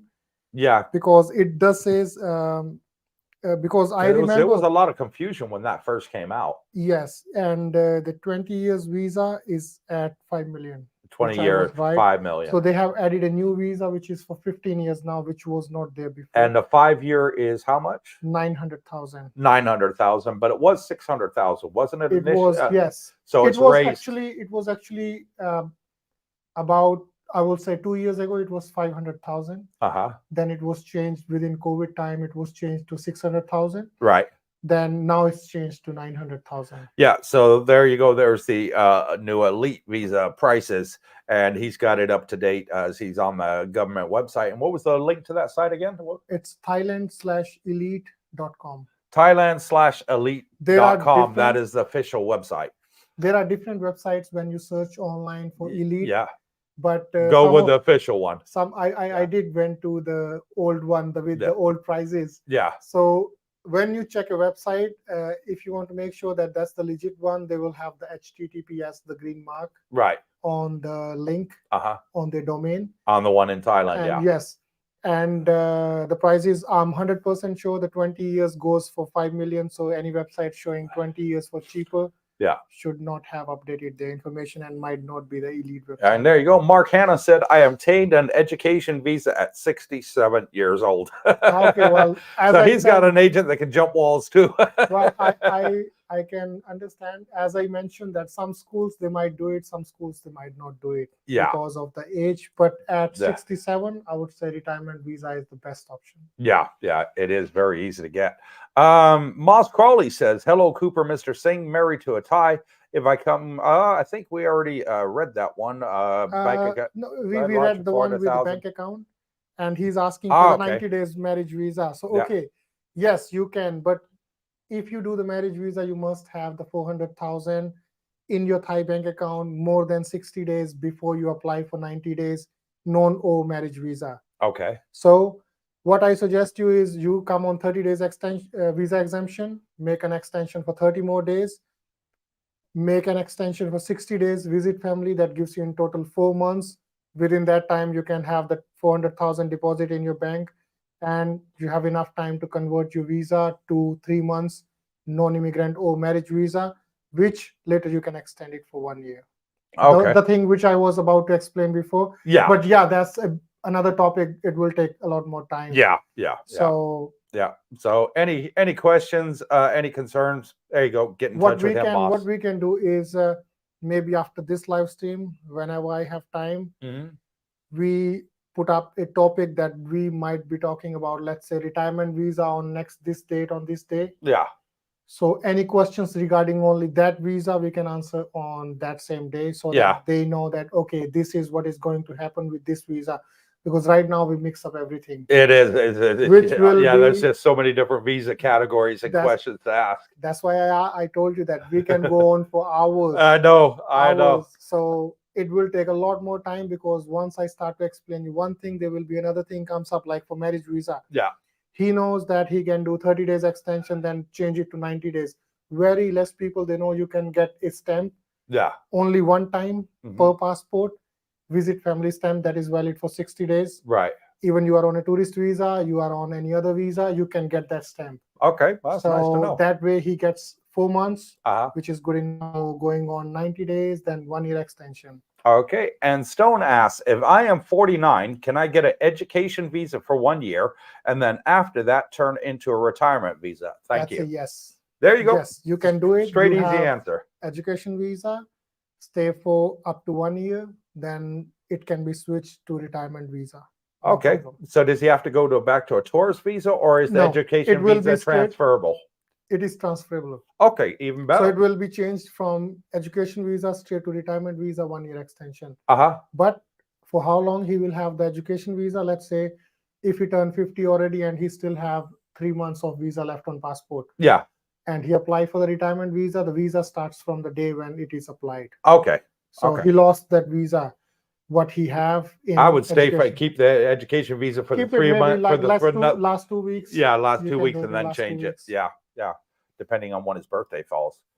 And Mark Randall says, I would like to say thank you to Mr. Singh for answering my emails literally immediately and late at night in Thailand. He goes above and beyond for his clients. Thank you, Mr. Singh. And wow, what a positive feedback that is. Do you remember speaking to Mark there? Sorry, Mark, I don't actually remember my name, but you get a lot of people. You get a lot of people. I have so many emails, but I do remember other Mark who's young. He wants to move here with the family. But you are most welcome. You can send a message on WhatsApp or Line or emails. I always try to reply everything before I sleep, and as soon as I wake up, my phone is always under my pillow. So I always try to reply everything as soon as I can. But I don't reply if I'm in a meeting, if I'm driving, or if I'm sleeping. In those cases, of course you can't reply. If I'm driving, I can reply on a call because I can put it on speaker or my earbuds. I can talk, no problem. But messages and emails, I don't reply when I'm driving, or if I'm sleeping, I don't reply anything unless somebody keep on calling me and there is any emergency, and okay, I reply. Yeah, you're pretty good at answering. You always get back to me. And Iris H, he's actually got a very good question here, saying for you. He says, "Good afternoon, gents. If you're getting an education visa, say for learning Thai, how many years can this be extended for?" Okay, sorry. If on an education visa. Yeah, how many years can it be extended for? Okay, so as per, I will only talk about what we do in Chonburi province in Jomtien immigration. Yeah. So education visa you can get only for 3 months maximum each time you get your extension, which can allow you to stay up to 1 year. Right. After 1 year, you must leave. Yeah. You can come back, restart education visa again. Now, for that leave again, let's just go over that quickly. All they have to do is literally go across the border and comes back, come straight back across 10 minutes later, and you can start the process again. Yes, correct. So they have to get on they have to leave the education visa and get on tourist visa and come back. Once they're back, they can go on for another 1 year. As per my knowledge with the school which we used, I think you can do it maximum up to 3 years. Okay. But it is possible that I have heard some people have been on that visa for 5 to 6 years, up to 8 years. So it depends. Up to 8 years. Yes, I heard somebody is on the education visa without, I mean not without leaving, with leaving for the border run, but 8 years continues without, like, let's say going back to home country for 6 to that is amazing. 6 months or 1 year. I know somebody who has been on that long. Wow. But, then it finishes up your options there. Yeah. But maybe you can get a new passport to go. That'd be great for those that retire in their 40s. That takes them over the threshold. So they're 50 and they can get the retirement visa. If you can only stay on education visa for 3 years, after that maybe you just have a new passport. And you get your passport renewed. Say you lost it and get a new one. No, I can't say that. Well, but yeah, I would suggest if you're on education visa, learn Thai, because once you leave airport and you come back, you will have trouble with immigration because they would want to have you to talk in Thai, read and write Thai. So it's good. So what if you're doing the Muay Thai? They're going to ask you to fight them when you get to the immigration, say, "Yo, you learned Muay Thai? Okay, show me what you can do." Well, Muay Thai visa is actually a new one. Yeah, it's only just recently came out. Yes. Yeah, so they've added it to the list. Mostly you get language visa. Muay Thai visa is like very limited gyms they do Muay Thai. Yeah. But there are many language schools which do language visa. So with that one, you should learn language. But if you are in Muay Thai, then it's okay. So how are they going to question you at that border? Well, with Muay Thai, they have nothing. Unless they bring up what you call him. What is his name? What, the Muay Thai champion? Yeah. Thailand, and say, let's see what you can do. We got a buddy here for you to spar with. Yeah. Okay, moving on to the next question. Ronnie says, "Many thanks, Kun Singh, for sharing your knowledge with Cooper's viewers. You will be my go-to guide, and absolutely excellent. Thank you, Ronnie." I'm always happy to share knowledge. Knowledge increase when you share. But what I like about him is he always got the time to sit there and answer your questions. You know, you couldn't ask for better than that. He gives you his time, and he's not in a rush to get you out the door. So Anti-Stress Kit says, "We plan on moving to Jomtien next year. Does Mr. Singh have office in Jomtien for us?" I would like to say, Mr. or Miss Anti-Stress, just as your name, you live anywhere in Chonburi, I'll come to you, so you don't have to worry. He'll come to you. You don't have to worry. Yes, I don't have office in Jomtien, but wherever you live, once you're here, have my WhatsApp or line, give me location, we set a meeting a day before we meet. I'll be at your place at the time what we talk. There you go. Absolutely. Just like your name, Anti-Stress. So leave your stress. Yeah, there you go. And he is Wendy's husband, and they're from Canada. Lovely people. He just had a birthday just the other day. Did I talk to him before? Maybe on. I have no idea. Maybe you have. And Brooke says dividends are taxable and thus income. And that is absolutely true. You do pay taxes on your dividends in the States. He's got stocks in the States as well.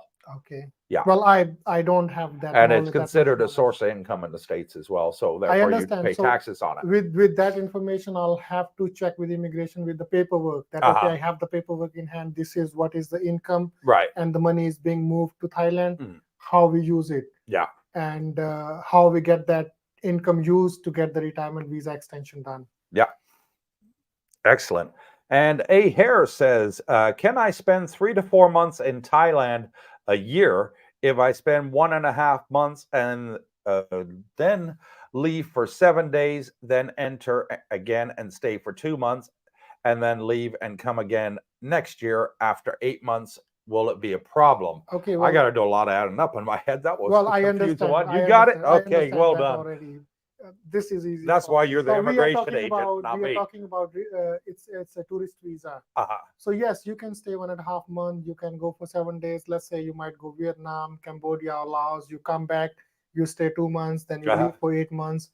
You come back within one calendar year, 3 to 4 months. It's not a big problem. I said You can because fly he both. starts off and says, can I spend 3 to 4 months in Thailand Okay, so I'll a make it. year? I'll make it easy how you understand. So he wants to stay in Thailand 3 to 4 months. Okay. On one entry, he comes for 1.5 months. Then he go to Cambodia for 7 days or 10 days. Then he come back again, stay 2 months. Then he go back. Then maybe his next visit in maybe 6 months or 8 months, Okay. which will change the calendar year. Okay. So yes, that's doable. It should not be a problem. Even if you fly both time in to Thailand, you don't do the border run, still okay. So It should here's a not be question problem. that somebody asked me on the live stream once, and Okay. it's a very interesting one. So they said, if you can spend a maximum of 180 days in Thailand on a tourist visa, Yes. and your 180 days expires December 30th, you go Yes. out the country and you come back January the 1st, can you spend another 180 I days? did mention that before when we were talking. Okay, And so that was they will something that check. asked me, and it got me stuck. And it's like, do they count the 12 months They for the actually first time you enter Thailand, or do they count no, it no. from They January calendar to year, December? January to December. Ah, But okay, there you go. there is another way. So Okay, let's say you stay up to December for 6 months. right. Then you come back in January. Yeah, They will see your history. but it's still a different I calendar year. understand. But they will think that you have stayed 6 months. Now Okay. you're looking to stay more 6 months. Right. What are you doing? Different calendar year, though. I understand. But they will, as I mentioned before, if you remember, they will check your history. So what's the correct answer then? Leave it a couple It- months before you come it- back again? It could have problem that they stop you at airport Uh-huh. and they question you. You have already stayed 6 months. Now you come back after just 1 week. Uh-huh. So they can allow you to enter, they can deny your entry. But if you enter Thailand, yes, you can stay 6 months with the 30 days, and then 2 border runs, then Yeah. 2 extensions, another 6 months. Yeah. But this could be a problem. They could stop you. They can deny So you they can entry. stop you at any time. Yes, they can deny your Yeah. entry at that time because we are continuing from 6 months to another year Yeah. for another tourist visa. Right. Which way I think personally they will stop you and they will question you. They won't let you go through easily because they will Right. think you are definitely working. Yeah. So yeah, I wouldn't advise it if that's something that you want to do. And Susan Dennylook says, my husband and I will only be coming every 6 months every year. Would we get a retirement visa? Okay, well, So they want to spend 6 months here, 6 months home, 6 months I here, 6 understand. months home, sort of thing. What Okay. would you recommend the best thing for them to do? Get a retirement visa, and then they don't have to worry about anything else like visa runs and things like that? Yes, well, it depends on your choice. If you want to have a peace of mind, you don't want to be in buses to go for border runs or moving around, retirement visa is one good option. Okay. As I mentioned before, Uh-huh. everything we can find a solution. Right. Every option, every different direction, Yeah. I can find a solution. So that is one thing. But if it doesn't bother you to sit in a bus for a whole day to go to Cambodia, then come back and get the 30 days exemption. And that then is a long bus trip. Yeah. extend it because those buses are meant for the people for not for long travel. It's like it's a minibus for 20 people. Exactly. Yeah, so you sit, you And have, you're cramped like this for the whole so way. if you are 50 Yeah. plus, I don't suggest you to go in that Yeah. because it's almost to go Cambodia, it's around 250 kilometers to 300 kilometers, which Yeah. is like at least 3 hours drive. Yeah. So Then you have to be Susan, there. what I'd advise you to do is go back to the video I did with Singh 3 days ago, and in the link in the description is his contact details. Go ahead and contact him in private, and I'm sure there's some fantastic options he can help you come up with. I will only suggest that if they want to stay 6 months, one option we talk is retirement visa. That's one option. Second option we did talk today is multiple entry tourist visa. Yeah, They have that to could be a leave good only. option. Yeah, They have to leave only once. yeah, But still, they will have to make extension 2 times and leave Thailand 1 time. And the third, okay, those are the options. yeah, Then the third option is 30 days. Then 30 days. The only thing is, if you are okay to do the 30 days extensions and do the border runs, or yeah. to leave Thailand and come back, do the 30 days extension, go on tourist visa, multiple entry, that should be okay. But if you don't want to have any headaches, you don't want to worry about your Yeah, because a visas lot of and things. retirees, they live in cold countries. So Yes. when the winter When the comes, winters they comes, they want to don't. get out and get Yes, to I understand. Thailand, spend 6 months there, and then Yes. go back to their home during the Well, summer months. I will So say, yeah. Susan, that once you stay here 6 months, you would want to stay here full year. Yeah, I'm sure she will. And moving on to the next one, Alfa Romeo says, good sports car, by the way. Good morning, gentlemen. Can you give the address, location of Mr. Singh's office and Pattaya? Keep up the great work, Coop. And he doesn't have an office in Pattaya. His office is from his home where he lives on the dark side. Yes. But he will come to you if you're here in Thailand. And like I said, 3 days ago, we made a video with him. Just go back on our channel and click on the more underneath the video banner. And in there, you'll see a description along with his email Yeah. and his contact details. You can add me on line or WhatsApp or send me email. I'll send you the location Right. if you want to come, because some people, they wants to come to office. Yeah. I do have an office yeah, I've been which to is home your based office many times. Yeah. Yeah, I have an office which is home based office since COVID. Yeah. And I would say I'm lazy to move back to my office now. I do have an office which is actually closed. I do pay rent and it's Yeah. still there. But it's more convenient to work from my home base office now. But if you want to come, you can add me online or WhatsApp. I'll send you location. Mhm. You can come visit me there. But if it makes it more easy for you, that wherever you are staying in, either Pattaya or Jomtien, Dark Side, Sriracha, wherever you are in Chonburi area, I can come see you, no problem. Okay, absolutely great. And Anti-Stress Kit again says, we're coming in February 23rd for 10 days, then hoping to return for retirement between June and September permanently on 90-day visa. We will have time for bank account set up with Mr. Singh and not leave again, question mark. Yes, whenever you come here, you will, I guess, you possibly be there from Canada. So you will get 30 days visa. So it doesn't matter in which month or when you come. Yeah, It so they're can be coming in sorted. February for 10 days. They're not going to have enough time to do the bank account during those 10 days, are they? Well, in February, okay. They're only I just for will, 10 days vacation. I'll suggest them that they can here in February, shop around, see how it is. When they move back here in June Yes. or September, we can get everything done. Bank accounts, visas, everything can be sorted at the same time. Yep. There you go. And JC says, regarding border runs, I was led to believe flying in and out of Thailand is not limited to any re-entry number compared to land entry. Correct. You can fly in and out as many times as you want. But as I always say to my customers and anybody who come to ask me questions, it depends how long you have been in Thailand. And when you reach at airport, they can deny your entry for any reason. They don't have to question. Yeah. They don't have to question you. Thai embassy, Thai immigration, if they want to deny your visa or entry, they don't have to question you why.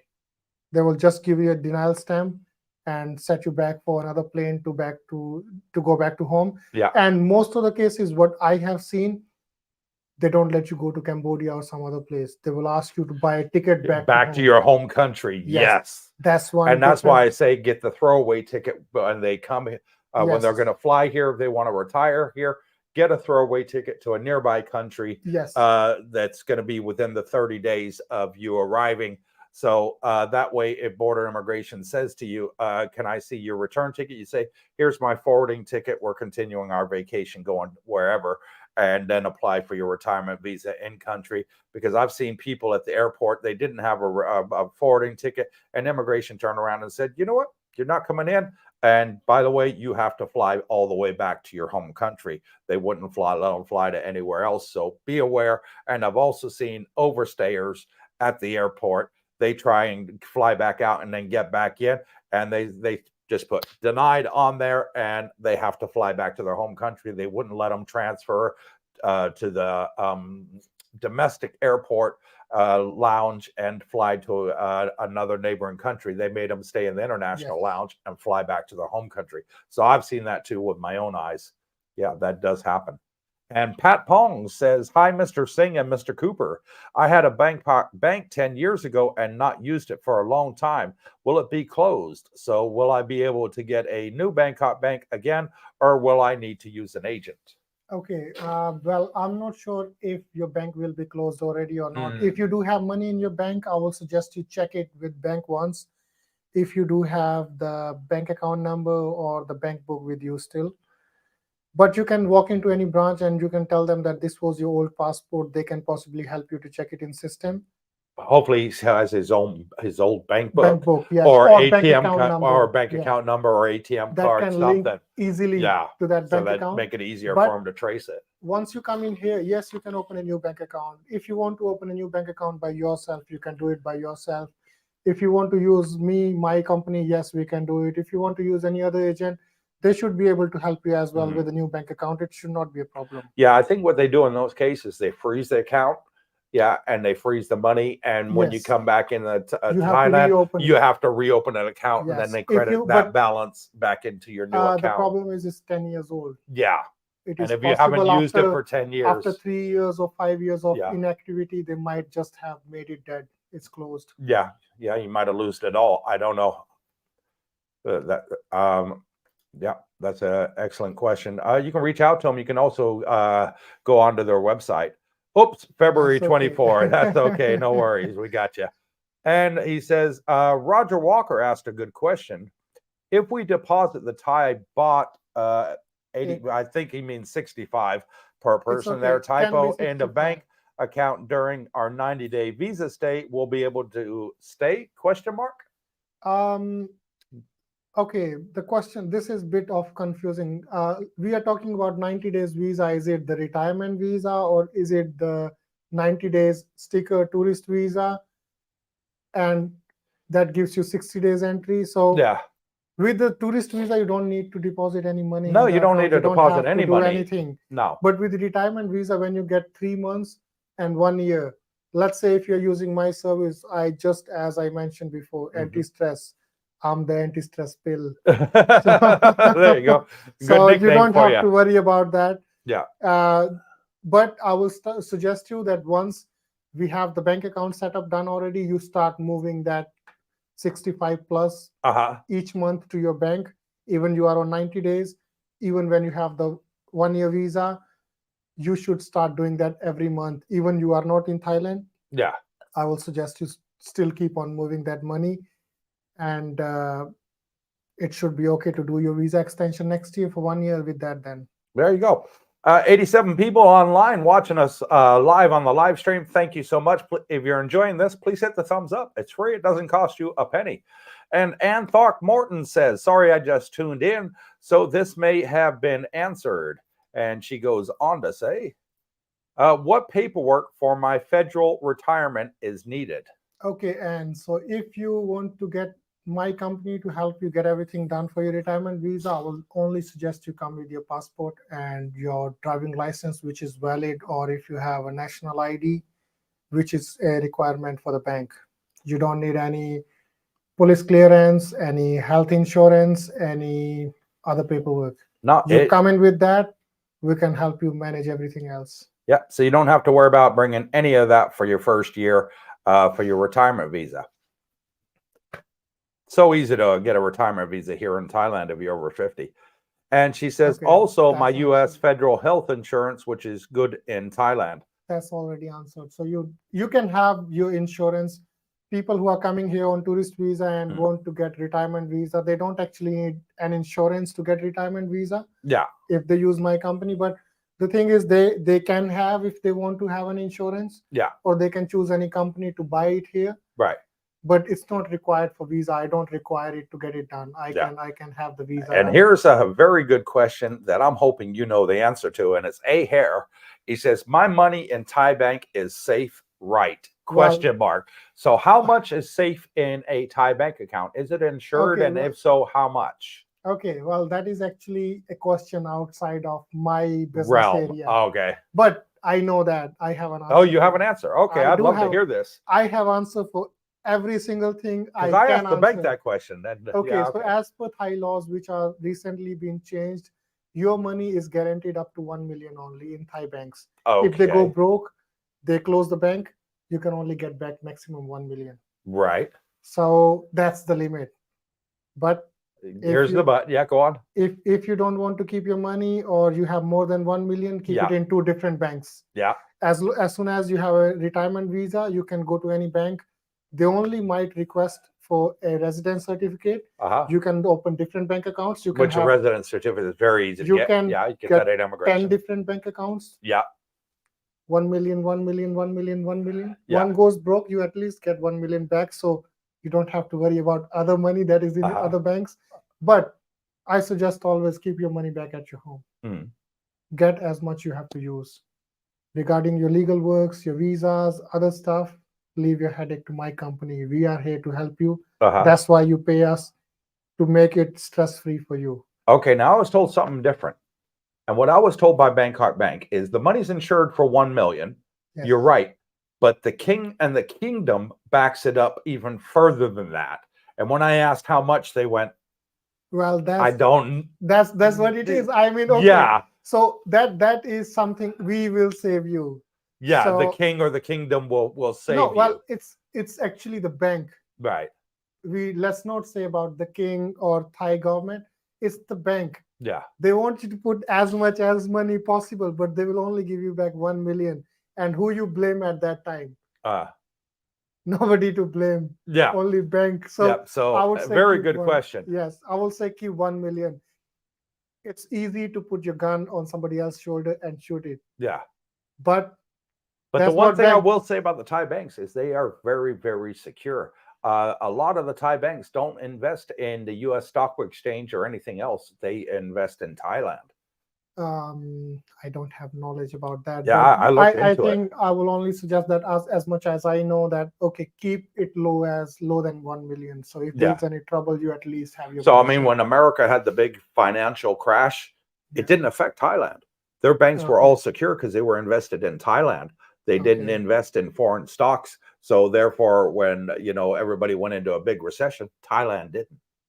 Okay. So I don't know that deep, good to look into. But basic questions what are being asked by my customers, which are outside my business area, I still answer them about that. Even some legalities about your international driving license. As I say, it will go. We can sit all night here. Yeah, exactly. But let's keep moving on. And Roger Walker says, thank you, Mr. Singh, Cooper, and Darlene. Thumbs up. Yes, please, if you're watching, do hit the thumbs up. It is really appreciated. And Alfa Romeo says, are there any issues opening multiple bank accounts in Thailand? One from Bangkok Bank, one from Kazakhstan, another from Krung Thai Bank. Well, no, you can have as many as bank accounts you want. As long as you can pay the debit card yearly fee. So there's no problem. But if you don't pay the debit card, they will cut your debit card and they will block it and you have to go make new one. But even with the same Bangkok bank, let's say we go with the Bangkok bank, if you have one bank account in one branch, you can go to different branch, you can have second bank account, you can have third bank account with same bank. Or you can go with the Bangkok bank, Kasikorn, Kung Si, Kung Thai. Now I opened 2 bank accounts with the same bank. So Bangkok bank, I got a bank account in Thai baht, and then I opened another bank account with them in US dollars. You can still open another Thai baht. So both are insured for the 1 million baht now. Okay, yes, but you can open. They're 2 separate accounts. Yes, but you can open another bank account with them. Yeah. Or you can go open another bank account with Kasikorn for Thai baht or US dollar. That's possible as well. Yeah. So I mean, you could open 3 bank accounts with the same bank. You can have checking account, a savings account, and a different currency account if you want. Yes. And each one is insured to that million baht. Baht. Well, you can go to different banks. Like for me, myself, I have 5 different bank accounts with different companies. Wow. Okay. So, That's I use one bank account for daily use, one bank account for monthly use, one for savings, one for salaries. Will you be my best friend? I am. You already are my best friend. Okay, expired passport bro says, "Hey Cooper, nice to have Singh on the live. Something like this never happens in the woke West." And yeah, it is great, and that's something that we're hoping to do. Have a lot more guests on here that'll help you answer your questions about Thailand. Sigborn says Scandinavian countries already have a rule saying if you live in Thailand more than 180 days each year, you must tax to Thailand based on double tax agreement. Each country has different rules. And yeah, you're probably right on that. You know more about Scandinavian countries than I do. I will say that we will find out more information on this after 1st of January when we have more details how it will work for different because they haven't even put it out exactly how they're going to do it yet. Yes, it's just in talks. Yeah. So we will find out more information when we know that, okay, how it is going to work, for which people it is going to work, who's working in Thailand as a foreigner. Yeah, because the Bangkok Post, who originally put out this story, came back and said, well, it seems to be the reason that they want to bring this tax law is because a lot of Thai people are taking their money, invested it in the U.S. stock exchange, for example, and then they bring it back and they pay zero tax on it. So that was which I understand as well, that this should be for the Thai people who are working online, who are working abroad, who are getting money from abroad. Yeah. But the honest people that are paying taxes and here on pensioners, they said not to worry about. So for pensioners, I don't think so. It should be taxed. No, it will because there's a double tax rule. Yes. Yeah. But we will find out more information about it. Yeah, I think generally about a month before they come out and they release all the information. So we'll probably know by the end of November, beginning of December, around about then. I would say, to be on safe side, after 1st of January. So after the laws already have been implemented and nobody knows anything about it. Then we have more information comes out from, then we have more information from the government directly itself. So we know what exactly is on the papers. Yeah. How we need to. And this law still hasn't been passed yet either, has it? I don't think so, but I don't confirm. I might be. It's just something they'd like to do on January 1st. But whether you like or whether you do, it's two different things. It's got to get passed and signed off. You said when we start the live that the president is just being elected. He's just been in the House. So he is talking about many different laws. Oh, yeah. But we will only know that this law has been passed when there is a piece of paper that comes from government which is signed that, okay, this has been passed. Yeah. So then I believe that is already been in place. And then we have more details about how it is going to work for that law. So I would say, for me personally, I will wait till 1st January. Once they say this law is already been in place. Yeah. And it will apply to which people and how. Yeah. Okay, moving on. Lilo Colora, we got a lot of new people on here. Absolutely great. Can I apply the retirement visa even though I stay in a hotel without any condo contract? Go see Mr. Singh. He's got the answers. Yes, you can do it if you go through him. He can make magic happen, and he's very good at jumping over walls. You should see him when he puts on a red cape and he has a couple of beers. Just come see us when you're here, and we will get it fixed. And Brian P. says, Mr. Singh has fantastic knowledge. My brain is starting to overheat. Thank you, Brian. Anti-stress kit says the elite visa 20-year is only Thai baht 5 million. Equivalent to 140,000 US dollars? Question mark. I'd have to get a calculator and work that out. I'm not entirely sure. I'm not sure. Yes, I'm not sure how much in US dollars. I'd have to work that one out. I would personally not say, brother, that it is only 5 million, because for that is a lot of money to a lot of people. That is a lot for me. So I would not say only 5 million, but yes, it's 5 I will million tell you, Thai baht. In US dollars at today's exchange rate, anti-stress kit, it comes out to $138,584. So roughly, yes. So it tells me there on the app. So that is quite a lot of money for a 20-year visa. Yeah, but then you don't have to leave the country. You can stay in as long as you want. No. Sorry, that's what I was about to say. So okay, It's got its privileges. Okay, there's another I will say pick in this visa. So once you get elite visa, yes, the sticker visa is pasted on your passport. every 5 years. I'm gonna let you answer this. I just got to go blow my nose. Sorry, Okay, I no still have a problem. little bit of a So the runny elite nose visa, there. yes, it is for 20 years. You get a card that is valid for 20 years. But the thing is, they will paste a sticker on your passport that is valid for 5 years, which doesn't mean that you can stay 5 years long in Thailand, which means each entry gives you 1 year on your elite visa. So if you are in Thailand on elite visa, it will allow you to stay 1 year. You still have to do the TM30, you still have to do the 90 days report. And if you stay longer than that 1 year, you must go to immigration office, get your visa extension done for another 1 year. But the visa, elite visa itself is a multiple entry. So if you don't stay 1 year, you might leave after 10 months. You come back, you will get another 1 year stamp. So each time you enter Thailand on elite visa, it gives you 1 year. If you stay more than 1 year, you must extend your visa for another year at any local immigration office, wherever you're staying, so that you can have your visa continued for elite. But it's not like you will get like a stamp for 20 years that you can stay. The other thing on elite visas are like, and on other visas as well, the visa is only issued up till your passport expiry, which means if you are on elite visa, you stayed already 2 years. We do have some customers who are here from last 2 years and they don't want to go back to Europe, and they just keep on extending the visa every year for 1 year for elite extension, and they stay here. But if in case your passport expires, you will not get full 1 year. You will only get up to the expiry of your passport. Then you get a new passport.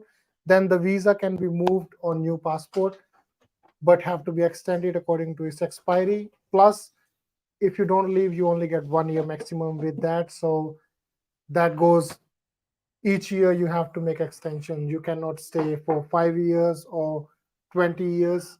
It doesn't work that way. Okay. Learn something new every time I talk to you. Every time. Yeah, I'd have to spend every day with you for a year just to learn half of what you got in your brain. We might do a lot of live streams. Maybe we'll do some more if we get a popular request to do some more. We'll be more than happy to come back and do another one for you. Steve Gilding says, if you put the 800,000 in a Thai bank account and you pass away in Thailand on retirement visa, how easy is it for your relatives to get the money out of your bank account? And that is a very interesting question, because I was talking to Singh about the similar subject about this about a couple of days ago. And he's got a relative here that is a lawyer, and I'm going to be doing an interview with him. So all those relevant questions will be answered. But when I do. That. You know the answer? Okay, go ahead. Floor I have knowledge of law as well, so I can answer the questions which I can. Your wife's a paralegal. Yeah, you have a lot of knowledge. So, Steve, the thing is, once you are in Thailand, or I will say, if you are in any other country, I will suggest you to have a will that is made in English and in that country's language. So if you are in Thailand, I will suggest you to make a will once you are here with a lawyer. I do have a cousin who's a lawyer. He speaks perfect English like me. He speaks Thai. He is a Thai. So make a will in which you can state who will be the authorized person to get that money, or your property, or your companies, or your shares if you hold any shares in any business here. You can put all that in that will, who will be the person who will get your beneficiary all that if you pass away. Right. So that way they can go to bank, they can have your money withdrawn, they can go to companies, they can have the shares transferred to their name or sell the shares. They can go to property departments, they can have the property transferred to their name, or they can be the authorized person to sell it. So that way you can secure it. But if in case you don't want to keep 800,000 in your Thai bank account, you can use the other option for the income one, which is one of the best option. Or you can come talk to me. I will still try to find a good solution for you. Excellent. And Steve, that is an interview that Singh and I are working on making happen in the very, very near future. So stay tuned for that one. And Mark Hanna says, Steve Gilding, very hard. Thai banks have no provision for beneficiary. You must use a Thai will, and they have to go through probate, as far as I've been told. Correct. That's correct. Okay. So if you have a will, the person who's in the will, who's beneficiary, they will be able to get everything what you have in Thailand. and it's no problem. But and it's no problem as long as you have a Thai will. Yeah, but do they honor the wills from a foreign country, or is it best to go through a lawyer and get a second one made here? It's here? not expensive here, so you can get a will done for between, like, I would say 7 to 10,000 baht. 7 to 10,000, so about $200 or $200-300. $200-300. So it's not expensive. So better to have one here. If you have one from back home, not sure how banks react on that. Even when you have a will here, I will suggest it's not that easy that, okay, we go to bank and they give us everything. There will be hard work to get done. And I would suggest to involve a lawyer or somebody, a Thai representative, or somebody who speaks good Thai with English, that they can understand the process, how it have to be done. Now, how would it work for me? Because I have a joint bank account for my wife, so if I pass away, she can easily take the money out.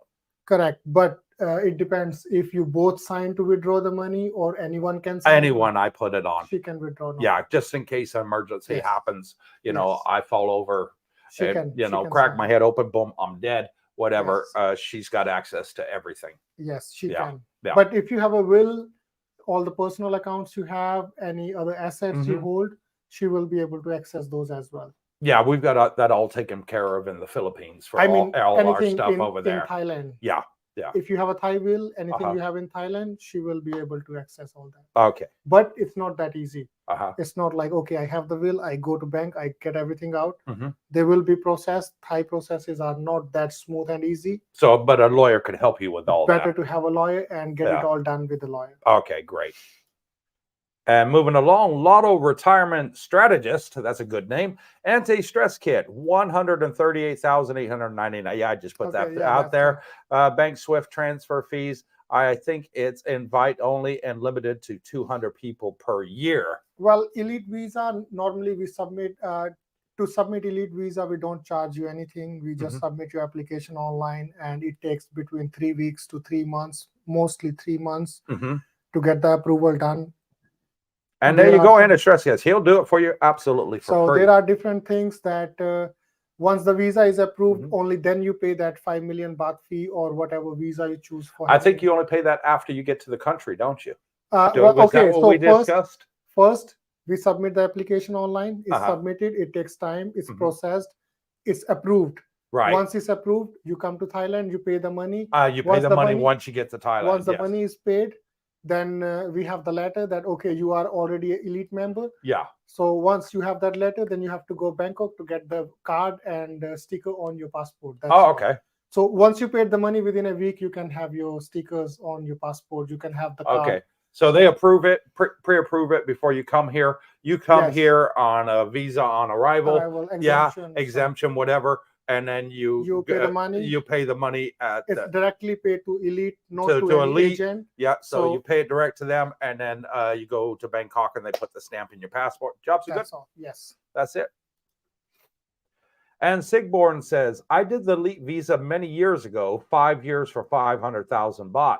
Affordable. 900,000 is a jump, but I think 10 years, 1.5 will be my choice next time. Hassle-free and many benefits. And there are benefits in an Elite visa. For example, when you come to Thailand, you get the express entry into the country. You get through the diplomats. You get the diplomatic status sort of thing. You get through diplomats, passport control. You don't have to go to normal passport control. They do offer you discounts on hotels. You do get discounts for golf. You do have shuttle service. I think so. They have from Bangkok to Pattaya, but in Phuket they do have locally in Phuket. Which so there are a lot of benefits. You can go on the website and look, and they give you a list of all the benefits. They treat you like you are the boss. They treat you like royalty. Yeah. And Mark Hanna says, I was forced to do a border run before I could change the education to an O visa in Bangkok.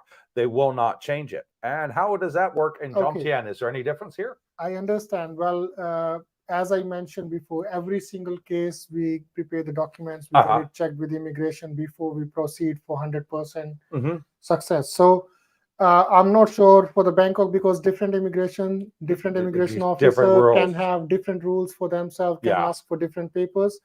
But it depends. If you have an education visa, you want to change it to non-O visa, family based, maybe possible we have difficulties. Maybe possible it's a 50-50. Okay. But if it is a retirement visa in Jomtien immigration in Pattaya, I'm 100% sure in today's date I can get it done. There you go. So, Mark, if you would have done it through Singh and you changed your education to a retirement visa, you wouldn't have had to do a border run. But there is a pick in that you must be on education visa for at least more than 6 months. 6 months, yes, I had to do So that you with have my to, wife. Yeah. You must have education visa for 3 months, then another 3 months stamp. Once you already have two stamps, which covers 6 months, yes. And then I was able to put mine on my wife's through you. Absolutely no problem. Excellent job. Thank you again.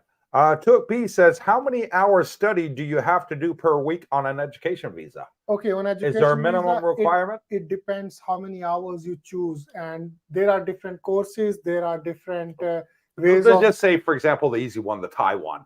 If you want to learn Thai, do you have to do like 40 hours a week, or no? You can do like maybe you can do minimum 1 hour a day.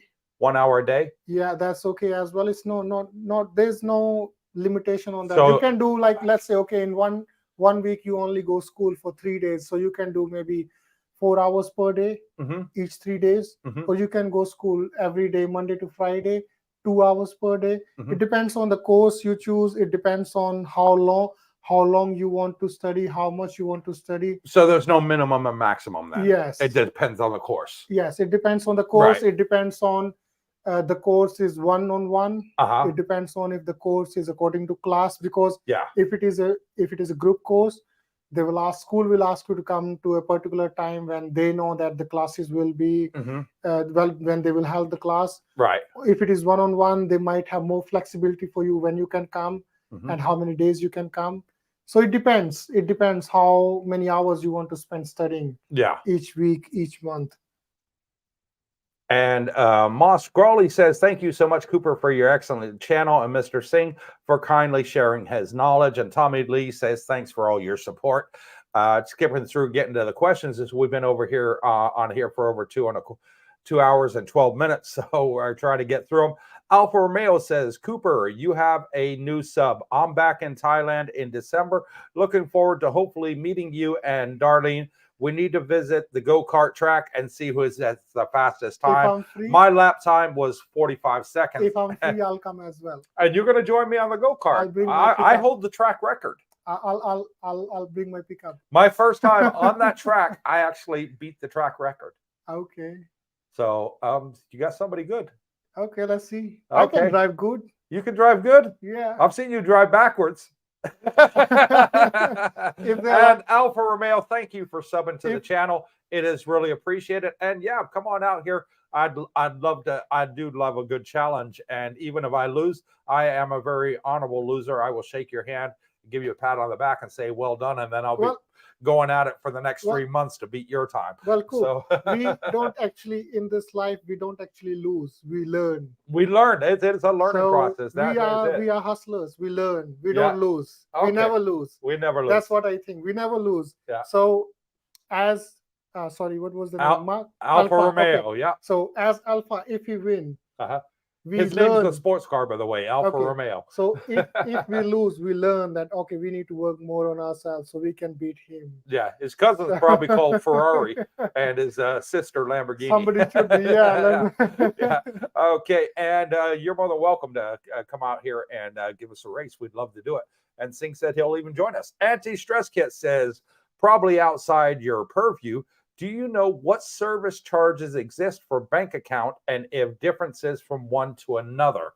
Okay, so banks, they don't charge you any money for opening a bank account, or there is no minimum balance in Thailand. They only charge you for the debit card, which goes from 400 baht up to 800 baht or 1000 baht, depends on what kind of cards they are. They don't issue credit cards to foreigners easily, so it will be only debit card. So what I know, the banks I use, let's say Kungsi Bank, that is the Bank of Ayodhya, yellow one. They charge you for the card, which is minimum 400 baht. Is that per year? per year. Yes, Per that's year. per Oh, year. wow, that's And, $12 for a year. Yeah, Bangkok Bank, they charge you between 400 to 700 baht per year. Okay. They have the So 400. $12 to $20 for a year. Yes. So, and Kasikron Bank, they charge you between they have the card that is like 600 baht. I think that's the starting. If I'm So not somewhere wrong. between $12 and But $20, But depending on the once bank. you have a long-term visa, Yeah. go with the TTB Bank. Never heard of them. That used to be TMB. Now Okay, it's yeah, I know that. TTB. I remember TMB. Yeah. Yeah, that's changed to TTB Ah, okay. because Yeah. TMB and Thanachart Bank, they merge. Ah, So okay. they changed to TTB. Right. They have one all free debit card bank account service, I think, which is free of cost if you keep minimum 5,000 baht. Okay. And they allow you to have with that 5,000 baht a small health insurance, or no, I'm not sure, health insurance or life insurance. If you keep the minimum 5,000 baht in the bank, which is for now for Thai people, as my wife, she have it. So that's one thing. And no annual charges for the ATM. Yeah, the card is free, and you can use it to any ATM machine, any bank. Really? No charges. Wow. Okay, because I use my Bangkok bank in another ATM machine. I get charged 20 baht or 15 baht. Yes, I do 20 baht. That's all free, any ATM. Wow. And I think the ATM is free of cost. That's recently, about a year and a half ago, they started. Plus, if you keep minimum 5,000, you have, I think it's life insurance. Okay. In case of death. So excellent. But you I'm can gonna only have to get get with you on that one. You only get that bank account when you have a long-term visa. So only after you have the 1-year retirement visa. So I'd be able to do it on my visa? Yes, you can. Okay, absolutely great. Thank you for that information. And Mark Riddle says, I have a Thai bike license, but let it lapse after 2-year renewal period because at the moment I live in the UK. Am I okay going through the process again, or would I need a new passport number? Well, it's not actually about your passport. If your license is already expired more than a year, then you will have to go through the process from starting. You will not be able to use your English license now to convert it to Thai 2 years again, because you already had one which is expired. So you will have to go through the tests, the multiple choice question test. If it is for car, then the accelerator brake test. And the color test. So you have to go through all the tests before you can have your driving license done. So he wouldn't need to show his UK license because he's already in the Thai system. It is already there. Yes. And it doesn't matter. So you just got to go through the refresher. It doesn't matter if you have a new passport. Yeah. So there you go. Your passport's got nothing to do with it, Mark. You just have to go through a refresher if it's been expired for more than 1 year. And Roy says, thanks for replying to me earlier. I'm the Indian 55-year-old. So in summary, I just have to get 2 months tourist visa, arrange funds, and meet Singh. I will be getting a retirement visa without hassle, correct? Zero hassle. Zero hassle, he says. And there you go, Roy. Hope to see you out here soon, brother. And German Falung, another new one. Thank you for joining us. Can I open a bank account on a 30-day visa exemption plus 30 days extension? I will stay in Pattaya for a total of 55 days. Bangkok Bank was recommended to you. Thanks for your answer. And we did already answer that earlier in the stream, so you may have missed it. But Singh says, yes, he can do it for you, no problem. But the process takes about 24 days to do on a tourist visa. No, not the process. It's the minimum visa have to be on the passport. Oh, the minimum visa on the passport has to be 24 days. The bank can be done in 1 day. Okay, but you have to have 24 days. Yes, you have to have visa more than 24 days on your passport. Right. So we can do it. Okay, so there you go. Got corrected. And Alfa Romeo says the new privilege reserve 20-year visa is 5 million and exclusive for only 100 visas per year by invitation only. I didn't know that. Well, as an agent, we can submit those visa applications, so it should not be a problem. Okay. Well, if it is limited to 100 only, then we can talk to Elite before we submit. But I'm not sure how many people will be spending 5 million for. I don't think visa, too many. Which, if in case, okay, let's do it this way. if you are 50 plus already and you think that you want to get elite visa and you're willing to pay 5 million, you pay me 5 million, I make sure you get your 20 years visa done and no hassle, no headaches. Oh, wow. There you go.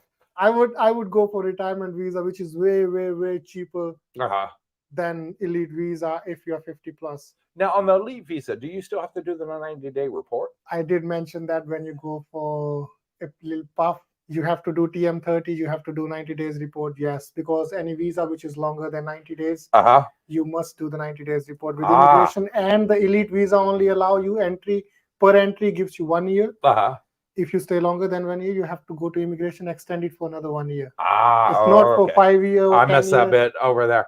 Okay, and Dragon says, thank you, Cooper, for connecting me with Mr. Singh. Dragon, and yes. You're more than welcome. I met Dragon in person. Very nice guy. And you're more than welcome. Steve Gilding says, I'm up for the go-karts too, Steve. And what's that? Canadian flag. It's on. Laughing out loud. Bring it on, Steve. I love the competition. Let's go as golf cart. No, not golf cart. On the go buggies. No. Let's go as go kart gang. I think they might sue us for tearing up the golf course. Let's go as go kart gang. And go kart gang. Okay. They will be over Cooper's Thai Adventure thriller in Manila. Now in Pattaya. So they will be the cart people will be overwhelmed. Oh, how many people are coming? Yeah. Then we go and ask them, okay, now you need to give us discount. Yeah, we got 50 people here. You got to give us a discount. And Marty Scarborough says, good morning, everyone. Just jumping in my question. Cooper has heard before. My question is, I'm 59. My wife will be retiring. Will we both need retirement visas, or can she be dependent on my retiree visa? And we did answer that one again earlier in there. I'll just go through fast. Okay, sure, so yes, go ahead. For first time, she will go on retirement visa. You will go on retirement visa, which is the best option, cheap option, and the fast option. But next year, for the second year, when we have to get your retirement visa extension done for another year, we can put her on your visa or you on her visa, however you like. So yes, it's possible, but I would suggest to do it on second year. It is possible to do first year as well, but more waiting time, more money, and more a little expensive. Bit, a little bit more. I would say more hassle than the getting on retirement visa. And he says, also, what is the financial requirement for both of us together? Well, it will be the separate for both of you. It will have to require separate. So it will be the 800,000 per person in personal bank account. But as I mentioned a few times before already, so when you are here, just give me a call or come see me. I'll find a solution for anything. And don't worry about that 800,000, as he has a wall he can jump over, and you don't have to worry about that. But please make sure everybody who's coming here who needs to open a bank account, make sure that you have a second ID. It could be a national ID, it could be driving license, but it have to be valid. Yeah. Any idea with your picture on it is a valid ID. Emma Wallace says, can I apply for the elite visa while in Thailand as a tourist?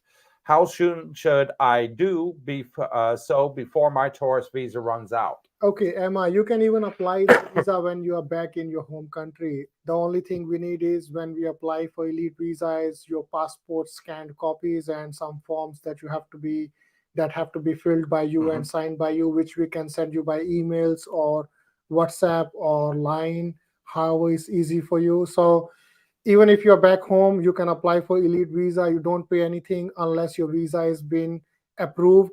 Even when it is approved, we get a letter that your visa is approved. We will have the bank details for elite people, for which you can go to any local bank, have the money deposited in their account, send us the receipt. We forward the receipt to elite people. They get us the letters that, okay, you are an elite member now. And then you can go get the visa stamped on your passport, which all process can be done while you are not in Thailand. Can it be done while she is in Thailand on a tourist visa? We can do it, but it takes up to 3 months. So her visa will run out and then she will have to leave. So unless she did the 30-day extension and then the border crossing and she got the 90 days, we can do it could be done. Yes, it could be done, but it can take up to 3 months. And with the new with the new update, I'm not sure if it might take more than that. Yeah. So you don't pay. Okay, so this once we apply elite visa, it's submitted. Let's say it's approved in 3 months. Once it's approved, you have about 3 months time to make the payment before they void your application. Yeah. So within that 3 months, you can come here, pay the money. It's paid within about a week. It's all approved. We have the letters. Go Bangkok, get it all done. So you have your elite visa. You can stay. You can leave. Your choice. Yeah. So you can get it done in your home country. You can get in touch with Mr. Singh. As I mentioned earlier, we made a video with him 3 days ago. Go back on our channel. It's only 3 days ago. And we put all his contact details in the description below the video. So you're more than welcome to get in touch with him via email, WhatsApp, his phone number, and his line ID there as well, Amma. If you wanted to do it while you were in Thailand, the best option I would suggest is get the multiple entry tourist visa, which you can do online and also through the Thai consulate or embassy in your home country. And then with that 6-month period, it will definitely be done during that time if you wanted to do it that way. If maybe you are planning to come to Thailand in the next couple of months and you wanted to do it a lot quicker, that might be an option for you. And so let us know. And German Falang says, at Mr. Singh, thanks a lot for reconfirming 24 days remaining on visa. That number of days was also mentioned to me by a friend of mine living in Pattaya, and your friend gives you good advice. He is absolutely correct. And Giorgio Michelini says, thank you guys. Very informative. Very welcome, brother. And thank you for joining us, by the way. German Falang says, where is Mr. Singh's office located? Sorry if that was already answered before, but I only joined about 15 minutes ago. And his office is on the dark side. But he said earlier in the video that when you get here, just get in touch with him and he'll be more than happy to come to you. So you don't even have to go to his office. And Dennis Richardson said, hi, Cooper. Dennis from Bermuda here. Thank you so much for introducing Mr. Singh to the group. We have made contact, and I feel very confident that I will have no problem when I arrive. And you're very welcome. And he's reached out to you already, Singh. Dennis Richardson. I have few people already emailed me. I do reply everybody, but you did get quite a few comments. Yeah. Well, I don't actually remember names. I can't either. Yeah. I've got 3,400 subscribers. I couldn't tell you 10% of their names, but yeah, we do really appreciate it. And Alfa Romeo says, look like we have a party. Zoom, good times. But first, you got to tell us what your real name is, because I'm not believing Alfa Romeo for 1 second. Don't. You got to tell us what your real name is. Don't bring your Ferrari to go. You can't bring your own Alfa or Ferrari. So there you go. And Wendy says, hi, Guy. Maybe you have a client in this position. A U.S. citizen retired in Thailand for a couple of years, not receiving Social Security, applies for his Social Security from Thailand. Problems, ? Well, Wendy, as I mentioned before, there are different ways how we can do the retirement visa. So if you don't have the monthly income, if you don't have the Social Security funds, if you don't have the money in account, just get in touch when you are in Thailand and we will see what we can do to help you get the visa done. Yeah. And in regards to your Social Security, I do know people here in Thailand that have filed for their Social Security. There's several ways you can do it, Wendy. You can do it online, and you can also do it at the American Embassy in Bangkok. They will help you with it, and they have services there. So I know 2 or 3 people that have done it. I'm not quite that old to get my Social Security. I'm only 54. So I have a few years, and I haven't personally done it, but I have spoken to those that do have done it. They said they've done it online and through the American Embassy. So, also there's several people in the Facebook group that have done it. And all of you that are watching the live stream, you're more than welcome to join the Facebook group.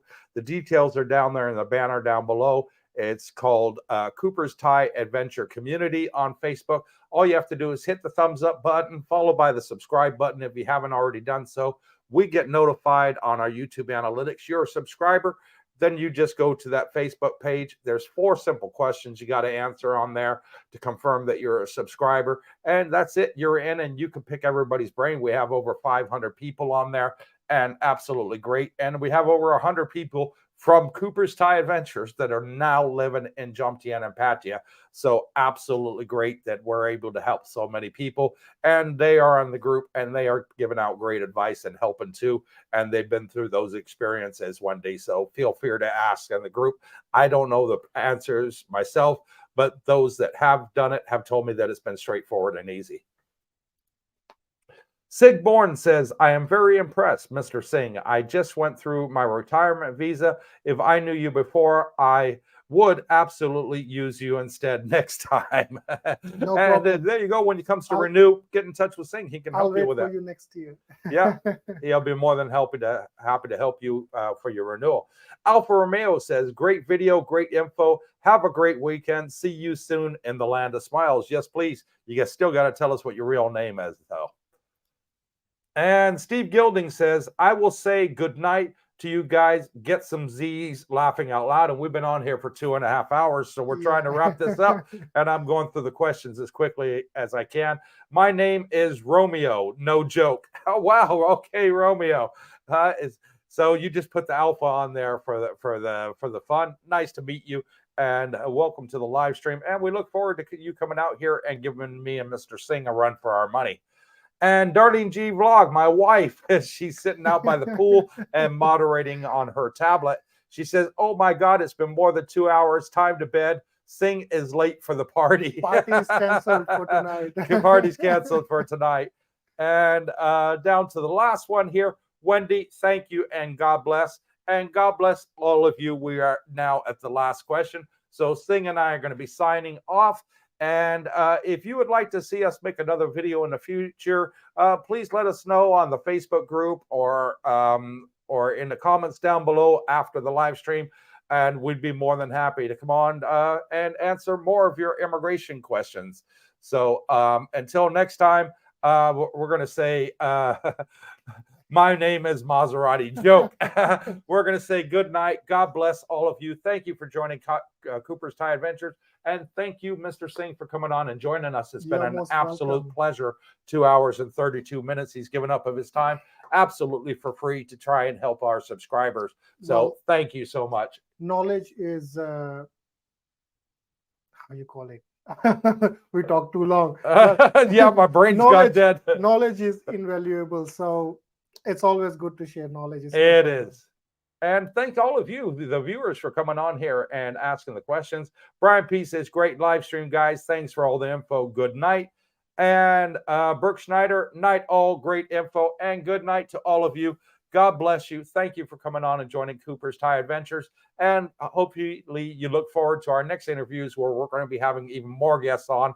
Please let us know in the group chat down below or also in the Facebook group what sort of people you'd like us to bring on the channel to help you into your decision and your future plans for coming into retirement. I will suggest that for the next time, because we have majority of retirement people.